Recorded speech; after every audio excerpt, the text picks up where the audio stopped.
Ladies and gentlemen, episode number 550, live. Welcome into a special edition of the Archiverse TV. Today we have not one, but two Gold Rush tournaments. We're going to kick things off today with the Wrestle Wars World Tag Team Championship Gold Rush Tournament, the Hart Foundation.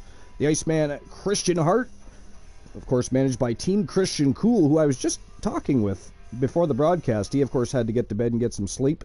He had been live until actually not too long ago, so he had a long evening because he starts streaming his on his channel early in the morning, usually between 1 and sometimes as late as 3, and sometimes he'll go right through till 8, 9, 10 o'clock in the morning. He's an absolute animal.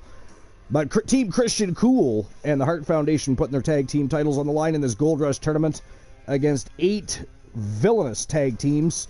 And let's have a look at the quarterfinals. We've got the Gunnar and Will Ospreay, Team Arsenal, taking on Legado del Fantasma. We've got the Coalition taking on the Creed Brothers, Wolfpack Horsemen, the former World Tag Team Champions, and TAW World Tag Team Champions. Taking on the Steiner Brothers, we have Joe Lincoln and Coach B. Henry, Phenomenal Soul, taking on the New Day. It is going to be an absolute fire quarterfinals. It's going to be a fire tournament. And then, of course, our second tournament, because we're doing back-to-back tournaments, our second tournament is going to be the inaugural matchups for the brand new Alan Severn Invitational Battle Royal Championship. It is a Gold Rush tournament for that Battle Royal Championship. That is a championship that will be governed by the Wolfpack Horsemen and Alan Severn specifically. And, of course, every 2 weeks on TAW. And I would assume at some point at a stream preview down the road. We do have, by the way, speaking of stream preview, New Year's Bash, the first big SPV for 2024, going live Sunday night around 10 o'clock p.m. Eastern Standard Time. That is going to be an absolute spectacle. Championship matches all night long, I would imagine, because of rivalries. We're going to see some TAW versus TWA championship matchup. It is going to be an absolute sensational evening. You don't want to miss that. So that's Sunday evening around 10 p.m. Eastern Standard Time. The first big SPV for 2024, TWA's New Year's Bash, is just around the corner. But the Battle Royal Championship will be defended every 2 weeks on TAW Wrestling. And, of course, there'll be an 8-man Battle Royal for the championship every single time Alan Severn puts the Battle Royal on. And again, it's going to be every 2 weeks because, of course, 1 week is TWA, the next week is TAW Wrestling, and then we have our TWA After Dark show in between both shows as well. So we're going to have continuous storyline building, character building, new superstars debuting, wrestlers both new and veteran alike looking to continue to showcase their talents and win championship gold. So it's going to be a rockin' time tonight where we introduce the Battle Royal Championship and then to watch everything unfold as the weeks and months go on. I mean, just think about it. That's exciting. 8 contestants every 2 weeks are guaranteed to be fighting for a championship, and that is the Battle Royal Championship. And again, that's going to be governed by the Wolfpack Horsemen and mostly by Alan Severn. It is dubbed the Alan Severn Invitational Battle Royal Championship. So that's the next championship. And, of course, the Team Glenola, manager for the Wolfpack Horsemen, and specifically Alan Severn, have already given me our lineup for our Gold Rush tournament tonight. So it is ready to roll. It is going to be a fire tournament, as is this Tag Team Gold Rush tournament. It is going to be an absolute fire afternoon. So I hope you enjoy the show. But we're going to be having a look at the dirt sheets. Lots going on. Lots going on. Things with Vince McMahon, Kazuchika Okada. There's all kinds of things going on. So we're going to have a look at the dirt sheets. I've got a couple of great lists because although there's some interesting things in the dirt sheet, I don't think there's a whole lot of interesting things in the dirt sheets today. So I do have a couple of lists we're going to get to, or at least one of them probably. But we're going to get that in just a minute. First thing I'm going to do is open up my dashboard, which I still don't have open yet. And there we go. Brock Lesnar is done with WWE. Left 4 Dead, King 1. What's going on? Welcome in. Appreciate you being here. Variants of Strife, welcome in, buddy. Welcome to episode number 550. Brock Lesnar is done with WWE. He is for now, at least, yeah. That's all going to depend on how everything plays out. What exactly is said about Brock? I mean, just the piece of information that did come out doesn't look good. So, yeah, I don't think it would be just done with WWE. It would be done with pro wrestling in general. You know, it's kind of hard to market somebody that, you know, might be involved in things like that. You know what I'm saying? Little harder to sell merchandise for a dude that's involved with those kinds of practices. So, it is definitely because of Mr. McMahon's lawsuit, yeah, which we're going to be talking about in just a few moments. Do I think he's going back to UFC? Well, no. TKO Holdings Group also owns the UFC. There's no way they're toying with Brock Lesnar. No way they toy with Brock Lesnar. Right? I think he's going to be working on the farm for the foreseeable future and going hunting. What did Brock do? So he was mentioned in the allegations as far as some things dealing with Vince McMahon wanting to send some recordings to Brock. Brock maybe watching that recording and had something slanderous to say about it. But I mean, it depends what else comes out. You know, but just that little piece of information. You can probably find an article about it. We may even read about it. I don't know, because I am going to read an article about Vince McMahon, so. Brock Lesnar is retired from UFC, yeah. I mean, that doesn't really mean anything, though. I mean, you can always make a comeback in sports. But again, UFC and WWE are owned by the exact same company. There's no way he's going to go to the UFC right now. Even if he was going to commit to retirement, which I highly doubt he is. I think Brock is done with MMA in general. You know? It's just the way it is. But he might be done with everything, you know? He might be just working on the farm and going hunting for the foreseeable future. It's not like he needs to do anything. That guy's got tons of money. You know what I mean? He's got tons of money. But yeah, I am going to be reading an article about Vince McMahon. WWE. Brock should retire from WWE. Well, he's not. I don't even know if Brock is even under a contract right now. Usually he's just under a per appearance type of contract, and they haven't really been utilizing him. He is 46, yeah. He is 40. There's people older than him that still wrestle, though. Age isn't really necessarily a problem. Yo, Exile Jack, what's going on? It's been a hot minute. What are you up to? What's new and exciting? What is new and exciting? Welcome in. We were just talking about Brock Lesnar and Vince McMahon. And the fact that Brock Lesnar is currently done with WWE. But I was saying, depending on what actually transpires and what else comes out in that lawsuit, you know, Brock might be done with pro wrestling in general. Sports in general, for that matter. Again, it's a little hard to market and do PR and sell merchandise for somebody that's involved in that kind of activity. You know what I mean? John Laurinaitis, yeah, he is part of the lawsuit. Yep. You know, which affects more than just him, because of course the Bella twins are his stepdaughters, right? That puts them in a shaky spot. But so it's unfortunate for them. But they come out and made a statement that they're not going to tolerate things like that. Doesn't matter who they are, family or not. So that was good that they did that. Do not care. Still puts them in a bit of a sticky position. Vince. Do not care if Brock was like blackmailing Vince. Do not care about all that. If it was involvement in what Vince was doing, that is a problem. Yeah, absolutely. Absolutely, that's a big problem, right? But that's what I mean. Depending on what happens and what comes out, Brock isn't just done with WWE. He's probably done, period. Because no other wrestling promotion is going to hire him. No other sports... And again, when it comes to UFC specifically, they're owned by the same company as WWE, so they're not going to even touch him with a 10-foot pole. They even said and somebody else holding on to it. You know what I'm saying? They'll get fired. They even said if anyone is close to Mr. McMahon, they'll get fired. Well, I don't know if they actually come out and said that. I think that was more speculatory.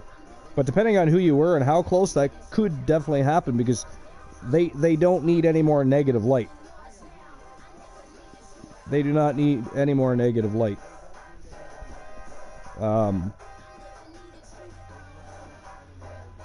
Yeah, so I don't know. It's just going to depend what else comes out. I'm interested to read the article, which again I am going to get to in just a few moments. There's an article about Vince and the lawsuit and the investigation involved with that lawsuit, so I'm going to check that out. It was an article from just a few hours ago, so I'm interested to see if there's any updates and what all it entails. Undertaker is close to him, same with Undertaker Shane, Steph, is close to him, same with Shane, Steph, and Triple H. Yeah, but I mean, Shane, Triple H, and Steph aren't in any jeopardy of the lawsuit. It's not even related. Triple H isn't going anywhere. And he's not a McMahon. Unfortunately, Shane and Steph are. And as much as Stephanie could probably come back, nobody has any issues with Stephanie. And morale is always good when she's around. We don't need any McMahons around right now. Luckily, Triple H's last name is not McMahon. But I don't think it puts them in danger.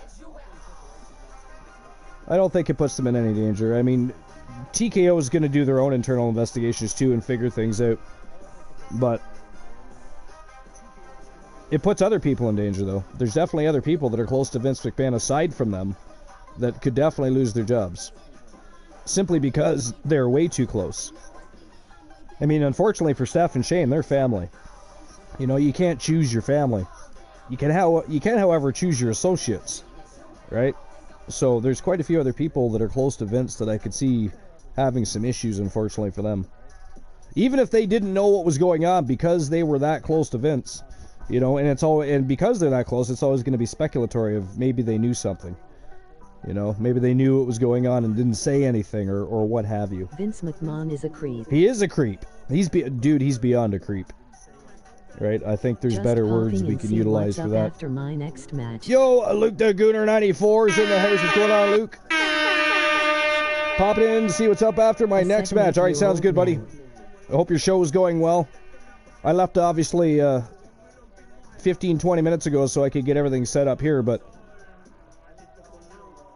from what I saw, Supernova was very good today. I just obviously am not going to see the remainder. A 78-year-old man, yeah, well, he's a 78-year-old man. I don't even know if I refer to him as a man at this point.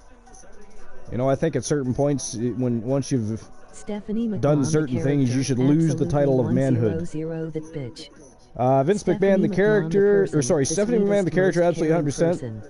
That bitch. Stephanie McMahon, the person, the sweetest, most caring person, one of the best bosses from what everyone's... Yeah, nobody has problems with Steph. Morale's always very good when Steph is around, and she's definitely got the gene. She knows what to do in that business. Unfortunately, as nice as it would be to have her back around, Vince should go to that's jail. Not going to happen right now. She's a McMahon at the end of the day. And because of what's going on with Vince, nobody wants to read anything about a McMahon right now when it comes direct relation to WWE. Vince should go to jail? Absolutely. Without question. Without question, he should go to jail. I agree. Yep. Absolutely. So yeah, I mean, I don't know what's going to happen at the end of the day and what else is going to come out. It's going to be interesting, and I'm going to guess a little grotesque as we watch everything play out and watch things unfold. Doing what he did to his worker. Yeah, workers, probably. You know what I mean? Probably wasn't even just her. You know, there's probably lots of money that floated around that'll either tempt people... I don't know. It's hard to say if anybody else is going to come forward or not. Like I said, if she was paid hush money, imagine who else was. Undertaker and who Archer, else by the way, Chad. Won't talk because of that. Undertaker beat Archer. Nice. Well, I mean, he is the Phenom. The Phenom defeated the one on Supernova. Totally understandable. It is the Undertaker after all. But, yeah, I don't know. It's an interesting situation. I feel sorry for every female. I'm just glad he's gone. I mean, I don't feel sorry for them now. They don't have to worry about him, but I did, yeah. Yeah. Like I said, it's going to be interesting to see if other people come forward. eventually. Because again, I doubt that was the only time hush money. You know what I mean? There's been many times where money's been thrown around to keep people quiet, and maybe other things, maybe threats. You know, I don't know. We're gonna find out. Because from what I understand, there's a federal investigation into it now as well. That's actually the article I'm going to be reading. Is from WrestlingHeadlines.com, and it's federal authorities investigating sexual assault and sex traffic allegations against Vince McMahon. So this is federal now. This is a federal thing now. So we're gonna be having a look at that in just a few moments. But it's a good thing at least that Vince is gone. It's a good thing that he's gone. Vince even tried to have sex with one of his female stars backstage. Oh, I'm sure, yeah. Probably many times. In his office, take them back to his hotel, limousine, whatever. I mean, you know, after everything came to light, it really makes you think about certain... So here's the thing, Christian Cool and I were talking before the broadcast started. And we always remember Vince being very against having Stephanie in the business. Then she became part of the business. Then he absolutely did not want her dating any wrestlers or marrying a wrestler. And it makes you wonder if his trying to keep her at arm's length so many times for many reasons. Because, I mean, of course she was going to date a wrestler. She was brought up in the wrestling business. You know, she was around all these half-naked men all the time. She was around larger-than-life athletes and you know, what many consider heroes. And so, I mean, that was going to happen. But it makes you wonder if it's all because he was afraid she would find out exactly what happens with females in the business. You know, you can't help but to wonder about that now. You know, because even Shane had a problem with Paul Levesque, with Triple H in the beginning. They had a rivalry for many years over the fact that he was dating Steph. You know, I don't believe those problems still exist. I'm not 100% sure, but I don't think they do now. And obviously Vince came around with Triple H, but... You know, that must be a tough situation, too, you know, being Triple H and in the position he's in with TKO Holdings Group and WWE right now, and he's part of that family. You know what I mean? He's tied to Vince whether he wants to be or not. And we all know he didn't always see eye to eye with Vince. So it's just like, wow. I wonder if Triple H is doing his best right now to distance himself from Vince, or if they still talk regularly. I don't know. If it was me, you know, father-in-law or not, even father or not, for me personally, I would be keeping him at more than arm's length while I was trying to move on with life, you know, because crazy. You know, it's not just affecting a company, it's not just affecting Vince and fans, you know, it's affecting his own family on multiple levels. It's fucked up. It is completely fucked up. But yeah. Alright, so let's look at that article, shall we? So again, it is WrestlingHeadlines.com. And it was published by Andrew Ravens. And again, it's federal authorities investigating sexual assault and sex trafficking allegations against Vince McMahon. So prosecutors in New York are currently investigating the sexual assault and sex trafficking allegations against Vince McMahon, as reported by the Wall Street Journal. The feds have contacted women who have accused the former WWE CEO last year. McMahon's phone was searched and he was issued a subpoena about allegations of rape, sex trafficking, sexual assault, commercial sex transaction, harassment, or discrimination. So let me just read that again, shall I? He was issued a subpoena. We're talking Vince McMahon here. Was issued a subpoena about allegations of rape, sex trafficking, sexual assault, commercial sex transaction, harassment, and or discrimination. Per the report, the grand jury subpoena specifically mentions Grant and at least 4 other women who reached settlement agreements with McMahon regarding sexual misconduct. Prosecutors have also interviewed these women. The following is from the report, and this is a quote. The other women named in the grand jury subpoena include a WWE contractor whom McMahon allegedly sent unsolicited nude photos and sexually harassed, a former WWE wrestler who said McMahon coerced her into giving him oral sex, former WWE referee Rita Chatterton, who publicly accused McMahon of raping her, a spa manager who said McMahon assaulted her at a Southern California resort, and a former WWE employee who alleged the head of talent relations at the company at the time, John Laurinaitis, demoted her after she broke off an affair with him.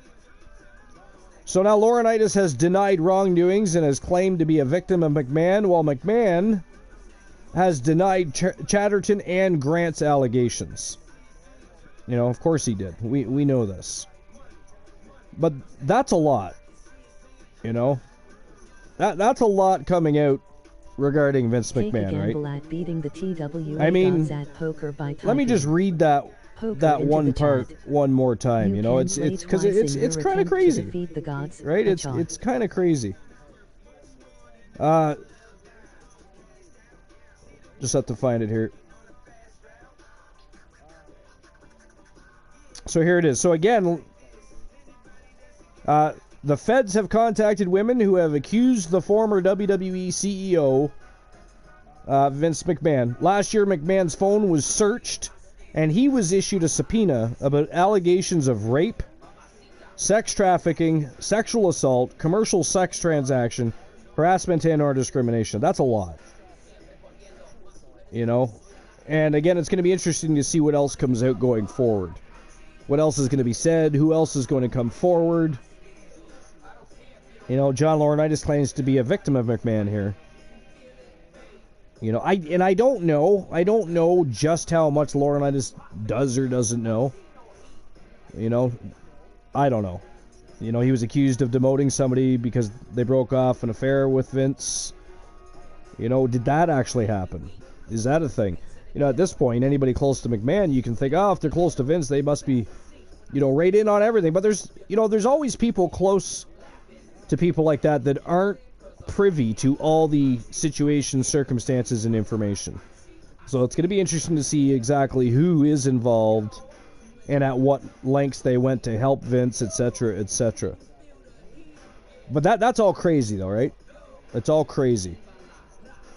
All right, well, anyways, before we get into any further discussions, because I'm sure we're going to talk about that more, there's other things to discuss as far as dirt sheets and news and rumors go, so we're going to have a look at more. Again, I do have some lists to read, and I'll tell you what those lists are just in a few moments. But before we get any further, I think we can get the show on the go. Let's get things turning and burning.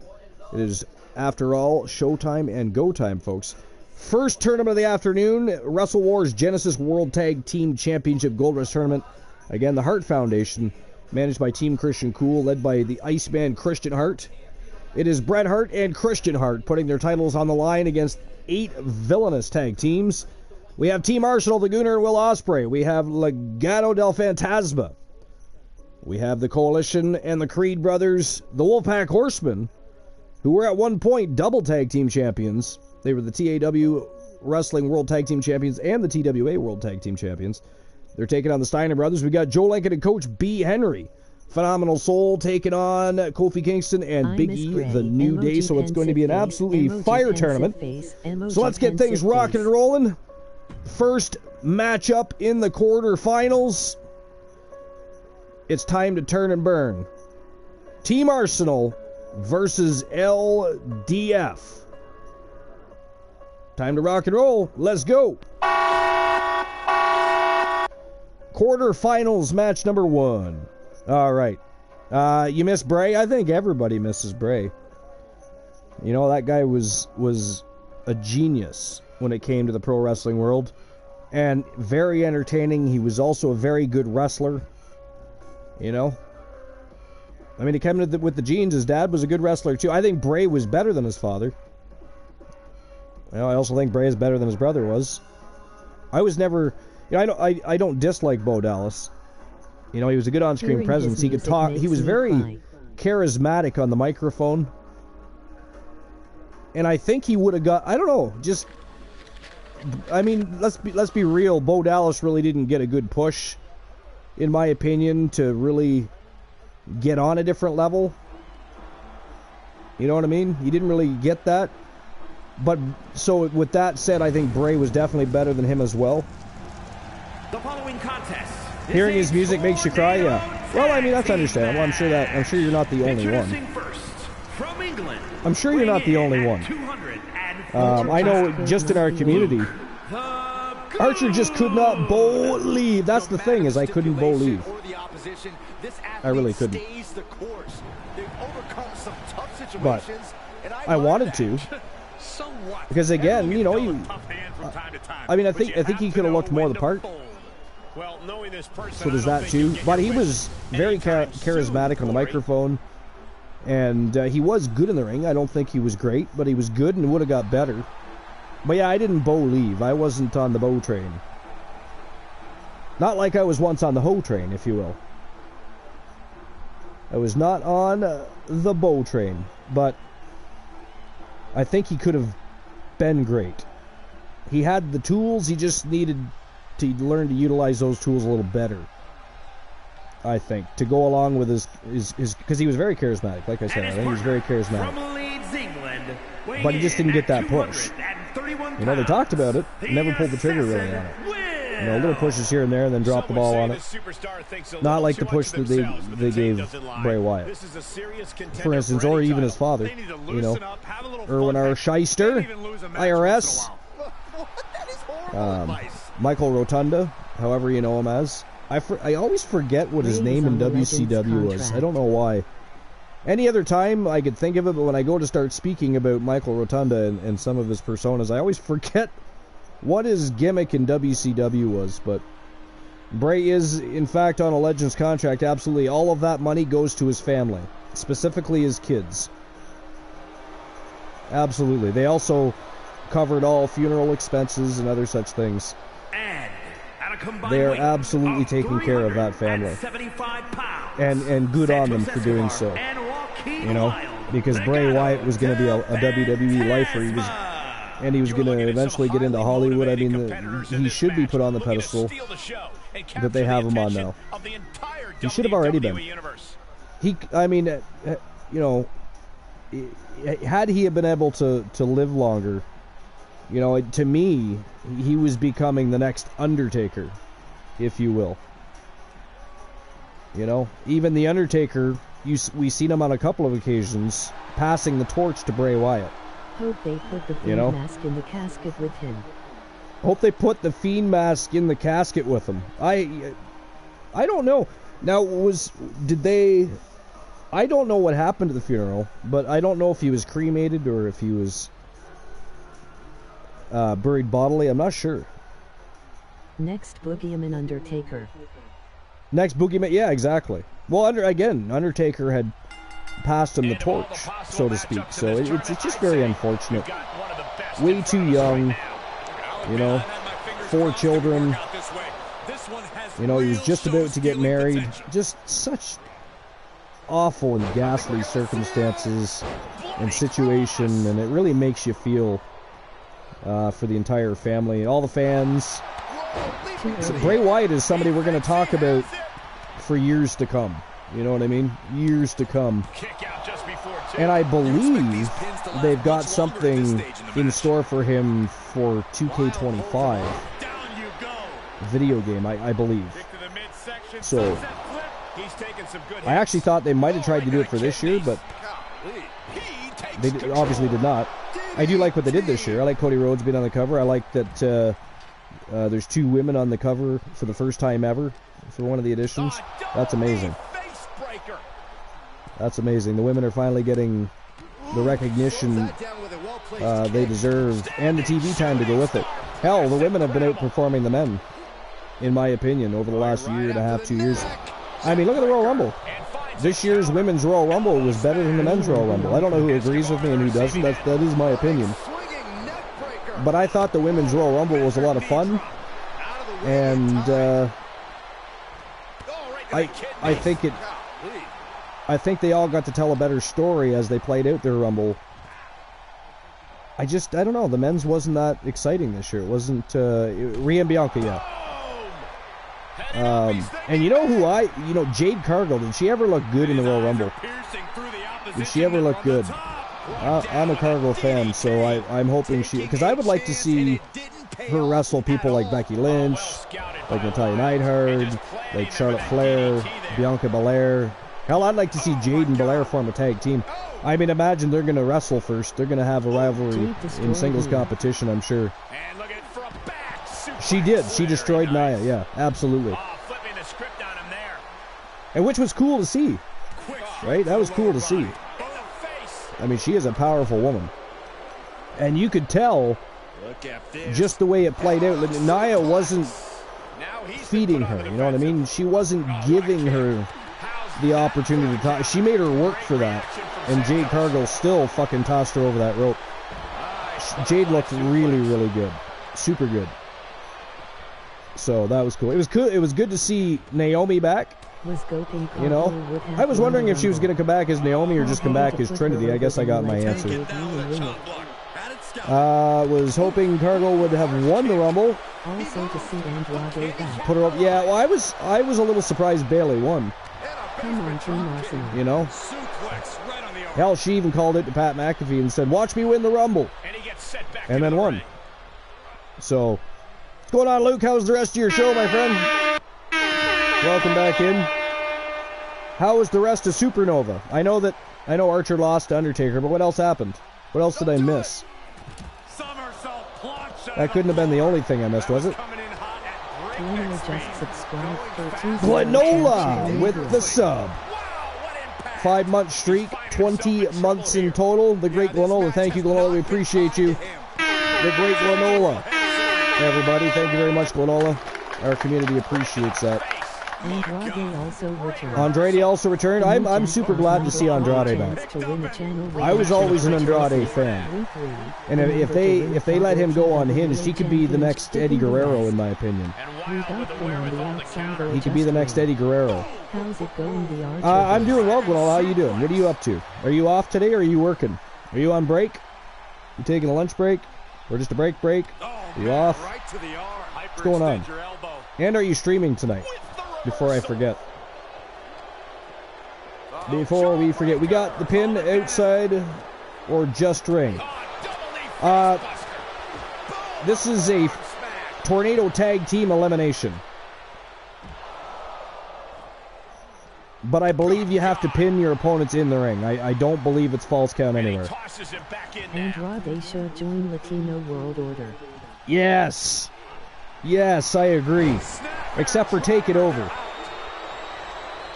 Take that shit over. Got Trios main event. House of 86 Shield finish off. Then we'll be on the booth. Sounds good, Luke. Sounds good. But yeah, I would absolutely like to see him join Latino World Order, but I'd like to see him take it over. Andrade is fantastic. I said this to Christian Cool before. You're off today, have my shot this afternoon. I might go live after I get home. I haven't decided yet. Fantastic, I will be there. I will be... Oh, Santos Escobar! Whoa! Back-to-back pins from Will Ospreay. And the Gooner Luke Bobber, ladies and gentlemen. The first match in the quarterfinals is over. Winners of the match. And moving on to the semifinals of this Tag Team Championship Gold Rush Tournament from Team Luke the Gooner 94, Team Arsenal picking up the W. Congratulations, Luke the Gooner 94, Team Arsenal, the Gooner, and Will Ospreay. Outstanding performance from Team Arsenal. Holy shit. Did you see that? Back-to-back pins. The Gooner's like, you're done, and Will Ospreay's like, fuck it, you're done too. Pins him, it's over. Moving on to the semifinals is Team Arsenal. That was awesome. You know what? And a little surprised because they kind of walked all over LDF there. LDF has beaten some great tag teams. LDF has beaten the Coalition. LDF has beaten Weapons of Mass Destruction. They've beaten people from the Wolfpack. I mean, they are no slouches. They have been dark horses many times, just like the Creed brothers. Mostly Brutus Creed. Julius Creed's had a few good matches in the last 6 months or so. But Santos Escobar has been, specifically, as far as LDF goes, has been a dark horse for many, many months, has won some big matches. But, man, Team Arsenal, they just walked up and down their asses, stomped a mud hole, walked it dry, pinned them both back to back, virtually at the same time, and it was over just like that. That is crazy. But again, congratulations to Luke the Gunner 94 and Team Arsenal on the first big win of the quarterfinals. All right, so here we go. We're going to go on to matchup number 2 before we carry on with the conversation. Keep things rocking and rolling. We got back-to-back tournaments. World Tag Team Championship Gold Rush, and then it is on to the Alan Severn Invitational Battle Royal Championship Gold Rush Tournament. That's going to kick off our brand new division that the Wolfpack Horsemen, again, I said it earlier, I'll mention it again, the Wolfpack Horsemen, Alan Severn specifically, and Team Glenola are going to be in charge of that division. Every 2 weeks on TAW Wrestling, there will be a Battle Royal Championship matchup. 8 men every single week are guaranteed to fight for that championship belt. It's going to be a fire division. It's also something we've actually talked about for a very long time, and there was, I believe, back in the Archiverse 2.0, Glenola can correct me if I'm wrong, I believe it was 2.0. We did have a Battle Royal Championship for a short spell, but we had so much going on, it got lost in the mix. Now, the way things operate on such a smoother level, and we have smoother waters to sail in, it makes it much more, it's a lot easier to make sure it does not get lost in the mix. And there's also going to be a Women's Battle Royal Championship as well. So we'll make sure that gets introduced as well. You think it was 2.0? Yeah, I think it was 2.0 as well. Because I if I'm not mistaken, Glenn, we took at the time, the Extreme Championship. It became a Cage Championship, and then a Battle Royal Championship, and then we just dropped it completely to make sure we could focus on other things. I think. You think Cody Rhodes loses to Roman Reigns? So do I, if he actually faces him. Who knows? Maybe he ends up facing Rollins. You never know. I don't think Reigns loses until he beats Hogan's record. Because at this point, because they've built a legacy so hard, so strong, and for so long, we all know he's never beaten Bruno Sammartino. That record is just too infamous. But he can beat Hogan's record, and he is right around the corner from doing so. So I would be very, very surprised if Roman Reigns lost that title before beating that record. And let's be honest, even though everybody wants it to happen at WrestleMania, Cody Rhodes' story does not have to be completed at WrestleMania. All he has to do is finish that story. All he has to do is become the first member of the Rhodes family to hold the world title. That's all he has to do. But I agree, I would be very surprised if Cody Rhodes beat Roman Reigns at WrestleMania should they wrestle. Very surprised. But they're getting Roman Reigns versus The Rock. Yeah, that's happening too. It's just whether or not it happens at WrestleMania or whether or not it happens at to Elimination Chamber. I don't know. I mean, if he faces The Rock at WrestleMania, we know for sure Reigns is keeping that title, right? We know for sure. If Cody Rhodes faces Rollins, Cody Rhodes finishes the story. If Cody Rhodes faces Roman Reigns, I'm not 100% sure. Because like I said, I think it would be stupid, with a capital S, at this point, not to have Roman Reigns beat Hulk Hogan's record. And Hulk Hogan, by the way, in an article, in an interview, just put Roman Reigns way over the top. He should definitely beat Hogan's record.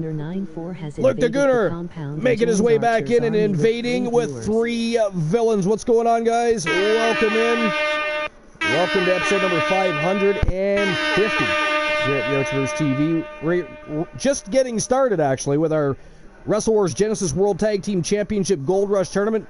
We just saw Team Arsenal, the Gunner Luke Ballmer, and Will Ospreay advance to the semifinals after beating LDF in a fantastic showdown. Well, at least for Team Arsenal. They schooled LDF. It was not even close. It was a great match for Team Arsenal, and they, of course, move on to the semifinals. Next up is going to be the Coalition versus the Creed brothers, the one Elijah Archer. And Jason Ironman, his longtime friend from childhood, tag team partners for many, many years. They go back decades. Taking on the Creed brothers, Brutus and Julius Creed. That is our next match in the tournament. One of these two teams are going to advance to face Team Arsenal in the semifinals. Who it's going to be, I don't know. And by the way, if anybody forgets, this is a special edition of the Archerverse TV. It is a tournament, so you can open those betting lines. If anybody wants to bet on any of the matches, let me know before the first bell, and I will make sure that happens for you. We will have the betting lines open. You guys can earn some Archerverse bucks on the matchups. Otherwise, the championship rounds start in the semifinals. Then the betting lines will be open, and it doesn't cost you anything. It doesn't cost you anything. If you're saving your Archerverse bucks for other things, like channel rewards, then you want to keep doing that, of course. If you want to try and bet and earn some Archerverse bucks, and you think you know who's going to win the matchups, definitely toss out a bet. But here we go. Next match of the quarterfinals, the Coalition versus the Creed brothers. It is time to turn and burn. Let's go. It is showtime and go time. And Strife wants those betting lines open. So let's get those betting lines open for Strife. Here we go. Open them right now. Yo, Luke the Gooner. What's going on? Did you watch the Team Arsenal match, or were you still busy? Yeah, I got to watch it. They absolutely schooled LDF. That was crazy. That was a quick match, you know, like 5 minutes. Right? It was nuts. Because I was just saying, the LDF have been dark horses in the past, especially Santos Escobar. We had a trios main event to finish, the House of 86 versus, what do you call them? The Need more. What do you call it again? The Shield. That was an interesting match of that. That was your final match? Yeah. Alright, so I'm just opening the betting line. So who moves on to face Team Arsenal in the semifinals? Is it going to be the Coalition? Or will it be the Creed brothers? That will be interesting. The Googler's father stable. Now let's not forget the Creed brothers have been World Tag Team Champions before. They are the dark horse of the tag team division, for certain. Alright, so here we go. Betting lines are opening. And there you go. You got 10 minutes. Whoever wins is losing against me. Whoever wins is losing against Team Arsenal. Team Arsenal is going to school everybody in this tournament. Says Luke the Gooner. Well, he's like a fucking beast, apparently. I don't know who made him, but fuck me. So we were actually just talking about a few things, including Andrade. I said I was glad to see Andrade back. I was super shocked he left to begin with. And to me personally, Andrade could be the next Eddie Guerrero. So I'm excited to see him back. Since we forced the match, do we need more? No, you don't, Strife. That covers the quarterfinals. The semifinals, I'll automatically open the betting lines for you guys. Have a nice break, Archer. Andrade was used on the my God. Listen. Why do I have so many villainous members of my broadcast booth? Why is there so much insubordination from who are supposed to be the generals of the Archerverse Army? The Fam Jam, name your cliche. Second match, quarterfinals of the first of two tournaments. Glenola's not even on the broadcast booth, but he is handing me a ban the host for one match. Have a nice break, he says. That is ghastly, sir. That is absolutely ghastly. So, Luke, it looks like I'm going to be out for this matchup. If you plan on making a bet, you've got, let's see, how many minutes are left? 8 minutes. I'm also waiting, so if you'd like to listen to me eat, go ahead. 8 minutes and 25 seconds left of the betting lines. So get your bets in, participate in that betting line, see if you can earn yourself some Archerverse bucks. I'll be back after the match. Glenola, how dare you, sir? But I'll be back. A volley of strikes. Oh, and a right hand for good measure. Virgil, because you live US, ... and being punished. gets warded off.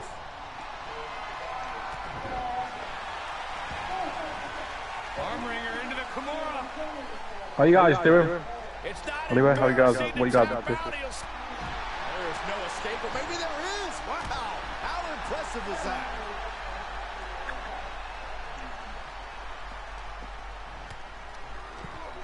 Take their opponent down, now just teeing off a series of hammer fists raining down. Overhead, belly to belly. Oh, the elbow connects.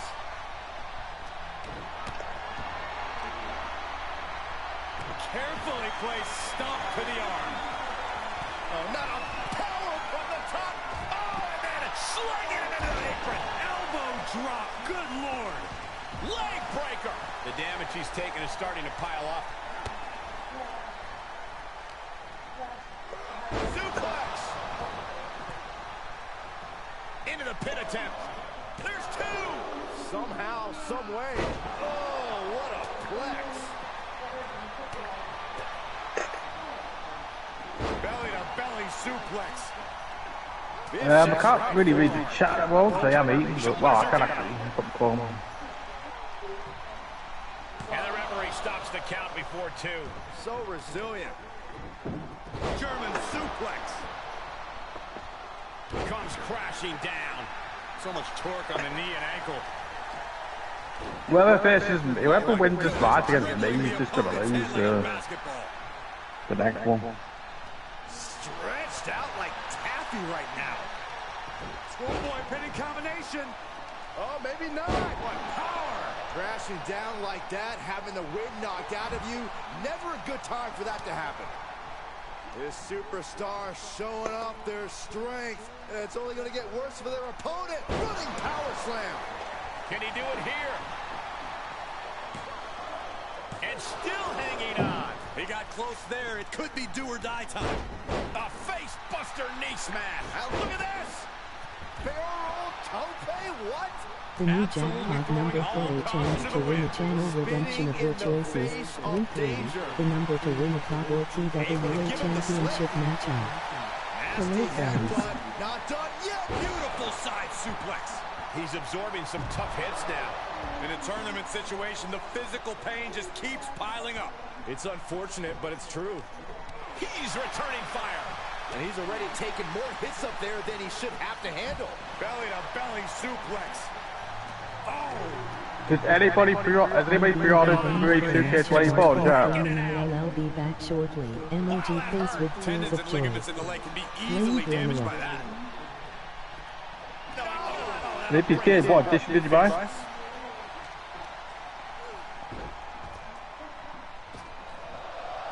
Leg drop. Oh, wicked kick to the lower back. Oh, just turned that around. Caught with the boot. What a counter by Brutus. Going up top. How's it going, variants of strength? To the gut, too. Oh, that was just malicious. Insulting. Kick to the gut. He's looking shaky at best now. And he has just taken an extraordinary amount of abuse. And this might not have a pleasant ending. Oh, put down face first. Uh-oh. Right to the knee. And attacking above the shoulders has become the strategy here. Face first off the knee. Blowing stuff up across the no-hobby at the moment.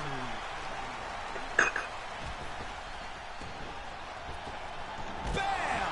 Down he goes. Oh, and a cover here. 3, no. And you got to think he's just one final blow away from not kicking out next time. Yeah. These competitors have been going deep into their arsenal all match. And if you did pre-order the game, what edition you get? Swings in momentum. Every push has been cut off. Uh-oh, this is going to be ugly, guys. Very nice. Enjoy another month of the Bongo World Promote. Bear hug, squeezing the breath out of them. After everything these 2 minutes. Bear hug.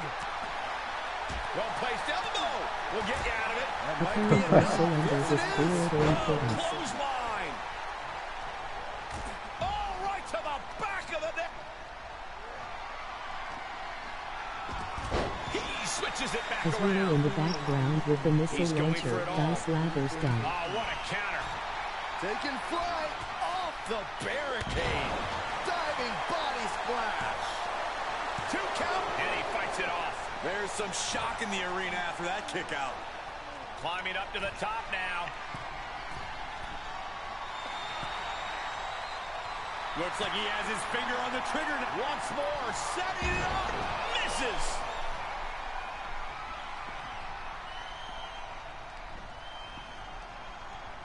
Hoisted up. Down. What a counter by Brutus. Julius Creed taking it down to the basement. Wait for it. Boom with the clothesline. That's won it for Julius before. That's gotta be it. 2. No, a 2 count. He refuses to stay down. Pure Yeah, instinct. thank you for the cleanup. His top rope. Did not notice till earlier. Take a gamble at beating the TWA dots at poker by conking. Poker into the chat. You can play twice in your attempt to defeat the gods. Acha. And Creed gets warded off. Yeah, Julius is bleeding now, guys. 2. Rolled the shoulder out at the last moment. Incredible Glad to do resiliency. it. Uh-oh.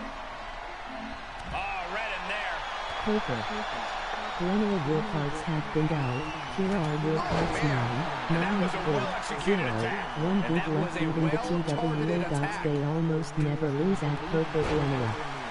Play. It's just punishing the Glenelg, knee. your numbers are 3, 7. Good luck, Glenelg. There are some amazing and fun channel rewards to choose from if you are the chosenest. Play. Looks like they're looking for a Glenelg, your clover leaf. numbers are 3, Into a 9, 3. backbreaker. Good luck, Fantastic. Glenelg. There are some amazing and fun channel rewards to choose from if you are the chosenest. Poker. Glenelg, your cards have been dealt. Here are your cards for 1, 0, 0, 9, 5. Good luck beating the TWA dots. They almost never lose at poker. Glenelg. Poker. With the counter. Glenelg, your cards have been dealt. Here are your cards 5, 1, 0, 2, 8. 8. Good luck beating the TWA dots. They almost never lose at poker. Glenelg. Wait for it. Superstar. Creed shots. Today, variants of Strife is king. That turns it around for Julian. Superstar. Here we go. Today, Glenelg is Andre the Giant. That's finding any which way to topple the competition. Hurling your own body like that is insane. Cover. Virgil Abyss Minute. Oh my, still alive. Thought he had him. You gotta be kidding me. There's electricity running through this arena right now. Will it be the spark Round for one of robin these match. competitors? Caught with a lariat. And you can see the anguish coming through. Usually the adrenaline of competing masks how hurt you really are, but Play. the pain must be really Variants of manifesting itself. Strife, your numbers are 1, 3, 0. Good luck, variants of Strife. There are some amazing and fun skipping the rest. Superstar. Oh, what would they call? They should pull it up. Versus Little Joey We're going to have Team Arsenal versus Energy Collision. winning sprinting face. Off by 1, 5. He's one step ahead there. Play. Variants of Strife, your numbers are 6, 7, 8. Good luck, variants of Strife. There are some amazing and fun channel rewards to choose from it. Breaker, very effective. Vicious right forearm. And Creed gets warded off. All the way over. These superstars are showing no concern Strife for in the their own running well-being. already. All that Energy matters to them fills with right now tears is of doing as joy. much damage to one another as possible. And proving a bit slippery for them there. Whoa!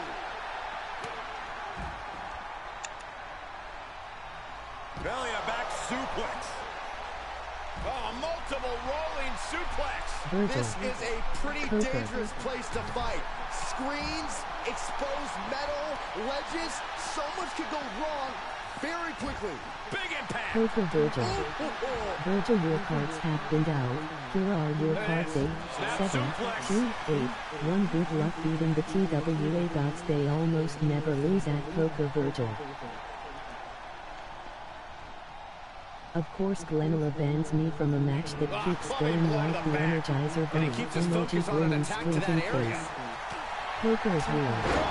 As real war cards have been out, here are war cards 2, 4, 3, 2, 4 good luck beating the TWA God's Day almost never lose at Poker is real. Poker. Glenilla war cards have been out, here are war cards 8, 6, 4, 1, 0 good luck beating the TW skipping the rest. Poker Sarah. Sarah's war cards have been out, here are war cards 1, 0, 5, 6, 7, 1 good luck beating the TWA Gods they almost never lose at Poker Sarah. Goodbye Buddhist. RKO RKO. Oko Glenilla. Into a headstand, are you kidding me? Oh, that was pretty cool. Thank you variants of strife. Oh, look at a torture their opponent. It is a KO. Oh, this isn't going to be good. Oh, man. Glenilla. Thrown back in under the ropes.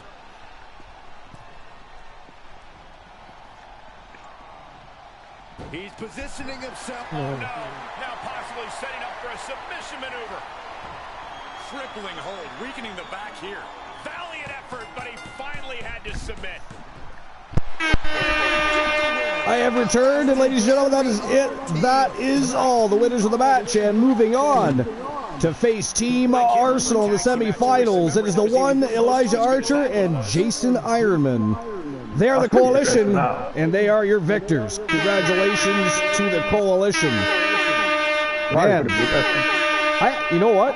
I'm not going to lie. I thought the Creed brothers were taking that match. Because it started off, and the Coalition were kind of walking all over them. And then the Creed brothers made a huge comeback and were beating the shit out of the Coalition. And then it kind of just... He started a tag to fucking Rufus, though, to be honest. That was an insane tag team matchup. And what a great matchup for the semifinals. Team Arsenal versus the Coalition. That's fire. That is fire. And Glenola, how dare you ban me from the second match of the night, first and foremost. Second of all, you ban me from the match that seems to go on and on like the Energizer Bunny. That always happens. He doesn't ban me from the matches that happen, you know, they're over and done in 2 minutes. Semi-finals Extreme Rules Tornado Tag. Sorry? Should we make the semi-finals Extreme Tornado Tag? The tournament's already set. Oh, you've already set the match? Yeah. It's Tornado Tag Team Elimination. So anything goes. It's just not false count anywhere. Yeah, same thing, basically. Yeah. Alright, what else did I miss in the chat? I know Variants of Strife is already in the running for the TAW or TWA championship matchup. And by the way, if you look at the channel rewards, I did update them. They no longer say YTD Academy, it says TAW or TWA, dark match, etc. So, that is all updated. YTD Academy has been pretty much erased from existence. Goodbye. Au revoir. Sayonara. Hasta la vista. Gonski. History. Out of here. Alright, anyways. Alright, so let's move on to the third match of the quarterfinals, and then we'll get back into some discussions, dirt sheets, and who knows a list. I've got a couple good ones. I told you I was going to tell you what those lists were and forgot, so I'll get to that in a moment. But here we go. Next match of the quarterfinals. It is the Wolfpack Horsemen, the former double tag team champions. Poindexter and Kyle Riley, part of the Wolfpack Horsemen. They are taking on Braun Breaker and Scott Steiner. They are the Steiner brothers. It is the next match of the quarterfinals. I do have to issue the payout from the last match, and then I will open up the betting lines for this matchup. Strife has already opened them for the entirety of the quarterfinals, so let me just issue the payout. The winners were the Coalition by the skin of their teeth, in my opinion. I think they're in real... Because let's face it, Team Arsenal, it was like a walk in the park for Team Arsenal against LDF. They are going to be walking into the semifinals at almost 100%. The Coalition just duked it out with the Creed brothers for what? Close to 20 minutes? That was an insane matchup, because again, it went from the Coalition beating up the Creed brothers, looked like they were just going to school them, much like Arsenal did with LDF. But then the Creed brothers made a comeback, and then towards the end of the match, it was a back and forth affair. It was nuts. I thought the Creed brothers were winning that match. I really did. So I wonder how much is left in the gas tank for Ironman and Archer going in against a team like Will Ospreay and Luke the Gooner 94's the Gooner Luke Ballmer, when again they're going to be at almost 100%, so it's going to be very interesting. So 1,010 Archer vs. Bucks being distributed. You bunch of cheap bastards, open those big fat wallets and bet on the matches. How dare all of you. All right, so who moves on to the semifinal? If I could spell it right. I don't want to spell things wrong. Glenola's in the chat, and I'll never hear the end of it through the rest of the show. So who moves on to the semifinals? Is it going to be the Horsemen, Poindexter and Kyle Riley, former double tag team champions, or they have yet to be tag team champions in TAW Wrestling or TWA? They were not even YTD Academy tag team champions. Surprisingly, because they've done very well in the tag team division. But the Steiner brothers. Yeah. Braun Breaker and Scott Steiner. I had a hell of a morning, so I'm hyped. Was it Braun Breaker, Scott, Rick Steiner's son? He is, yeah. But we don't talk about Rick Steiner right now because he has yet to right any wrongs from that whole issue that he was involved with that, in my opinion, made him a bigot. Was this something I'm going to have to look up? You can, because I don't really want to discuss it. I don't want to shed any more light on it and give it any more attention. It isn't worth it. He said some things that were completely inappropriate and irrelevant to the world we should be living in. You know, I mean, until he comes out and rights those wrongs and takes the appropriate steps to build that bridge back. As far as I'm concerned, only Scott Steiner exists and Braun Breaker exists. But there we go. Betting lines are open. You have 10 minutes to get your bets in, and here we go. It is time to turn and burn. Third match of the quarterfinals, the Wolfpack Horsemen versus the Steiner brothers. Let's go. Let's go. Speaking, incidentally, Luke, what do you think? The Horsemen, the former double tag team champions, or the team that is still looking to become tag team champions for the very first time in the Steiner brothers? Who do you think takes this match? Who are you betting on? I'll go for the Steiner brothers. You're going with the Steiners here? Yeah. All right. Yeah. Fair enough. I mean, again, they've done very well in the tag team division. I'm surprised, much like the Creed brothers, they have not been tag team champions yet. I am surprised. Hatch Station has invaded the compound with two villains. Welcome in, guys. How was the rest of your stream? What's new and exciting? Brett Storm is in the house. Life is Great is in the house. Slapdash 86 in the house. Welcome to episode number 550, guys. This is a special edition of the Archerverse TV back-to-back Gold Rush tournaments. We, of course, have our World Tag Team Championship Gold Rush Tournament in the works right now. We're in the third match of the quarterfinals. It is the Wolfpack Horsemen taking on the Steiner brothers, looking to move on to the semifinals. And then our second tournament of the day, we have a brand new division. It is the Wolfman Allen Severn Open Invitational Battle Royal Division. We're going to be having the championship crown for the very first time today. The Wolfpack Horsemen and Glenola have given us 8 participants that are going to participate in the Gold Rush Tournament. And from there on out, every 2 weeks on TAW Wrestling, and of course at Stream Reviews as well, you will see it at least 8 contestants getting in the ring. I'm not saying it'll always be 8, it could be 4. Could be 6, could be 5, but there will be a Battle Royal every week on TAW Wrestling for the Battle Royal Championship. But tonight we crown an inaugural champion, and we're doing it the way we introduce all of our championships. It is Gold Rush time, baby, and that's what we're doing. Back-to-back Gold Rush tournaments. Right now, Gold Rush tournament number 1, and it has been absolute fire so far. So welcome in. Appreciate you guys being here. Can we get some shout-outs for the people that just invaded us, please?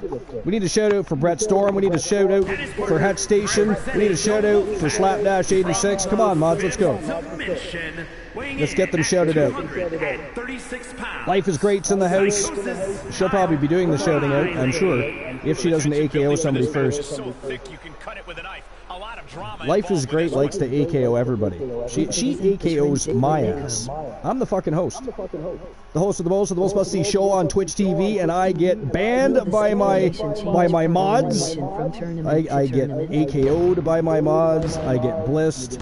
You know, all these channel redemption rewards, you guys could be fighting for championship belts.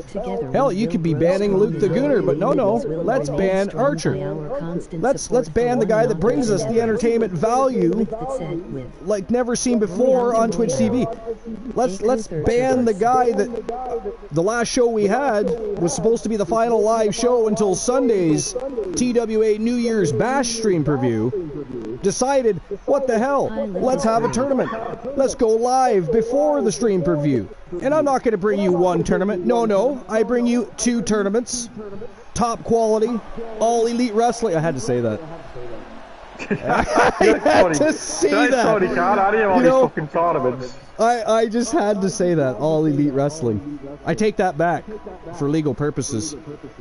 Total non-stop action. Oh wait, I can't say that anymore either because TNA is back. We are the creme de la creme. The very best in fantasy wrestling excellence, bar none period, is what you see here in the squared circle. But I had to say the all elite thing. I don't know why. The thing is right. Tony Khan does so many fucking tournaments. It's like he loves these tournaments, so that's why I get the joke. Like he did all these wrestling. Yeah. I'll be quite honest, I don't understand. So here's the thing, I like AEW the way they started, the way they were coming up into the world of pro wrestling as a promotion. But since they became a weekly show, then 2 weekly shows, then 3 weekly shows, and now they want to do more pay-per-views. I said it back, so when they first came into the business, they were putting on stellar performances. The pay-per-views they were doing were definitely all elite. But I remember saying back then, what are they going to do when they have to do it 52 times a year? And 12 pay-per-views, and house shows, and it becomes a different game at that point. You have to have the correct people in place for talent relations, for storyline, for booking, not just for storylines, but for championships. There's so many things involved, and AEW just seems to squander a little bit. And to the point where TNA is actually outshining them right now. And TNA, now they've been around as Impact Wrestling, but they just made their comeback as TNA Wrestling. Now obviously they're partnering quite a bit with WWE, and I think that's just going to be WWE's way of pushing AEW further out the door, I think. Because it's not just that, but TNA has most certainly been the more interesting brand lately. I might even say at certain points it's been more interesting than WWE programming. So we just saw the women's champion in the Royal Rumble, and boy did she look good, by the way. She will probably super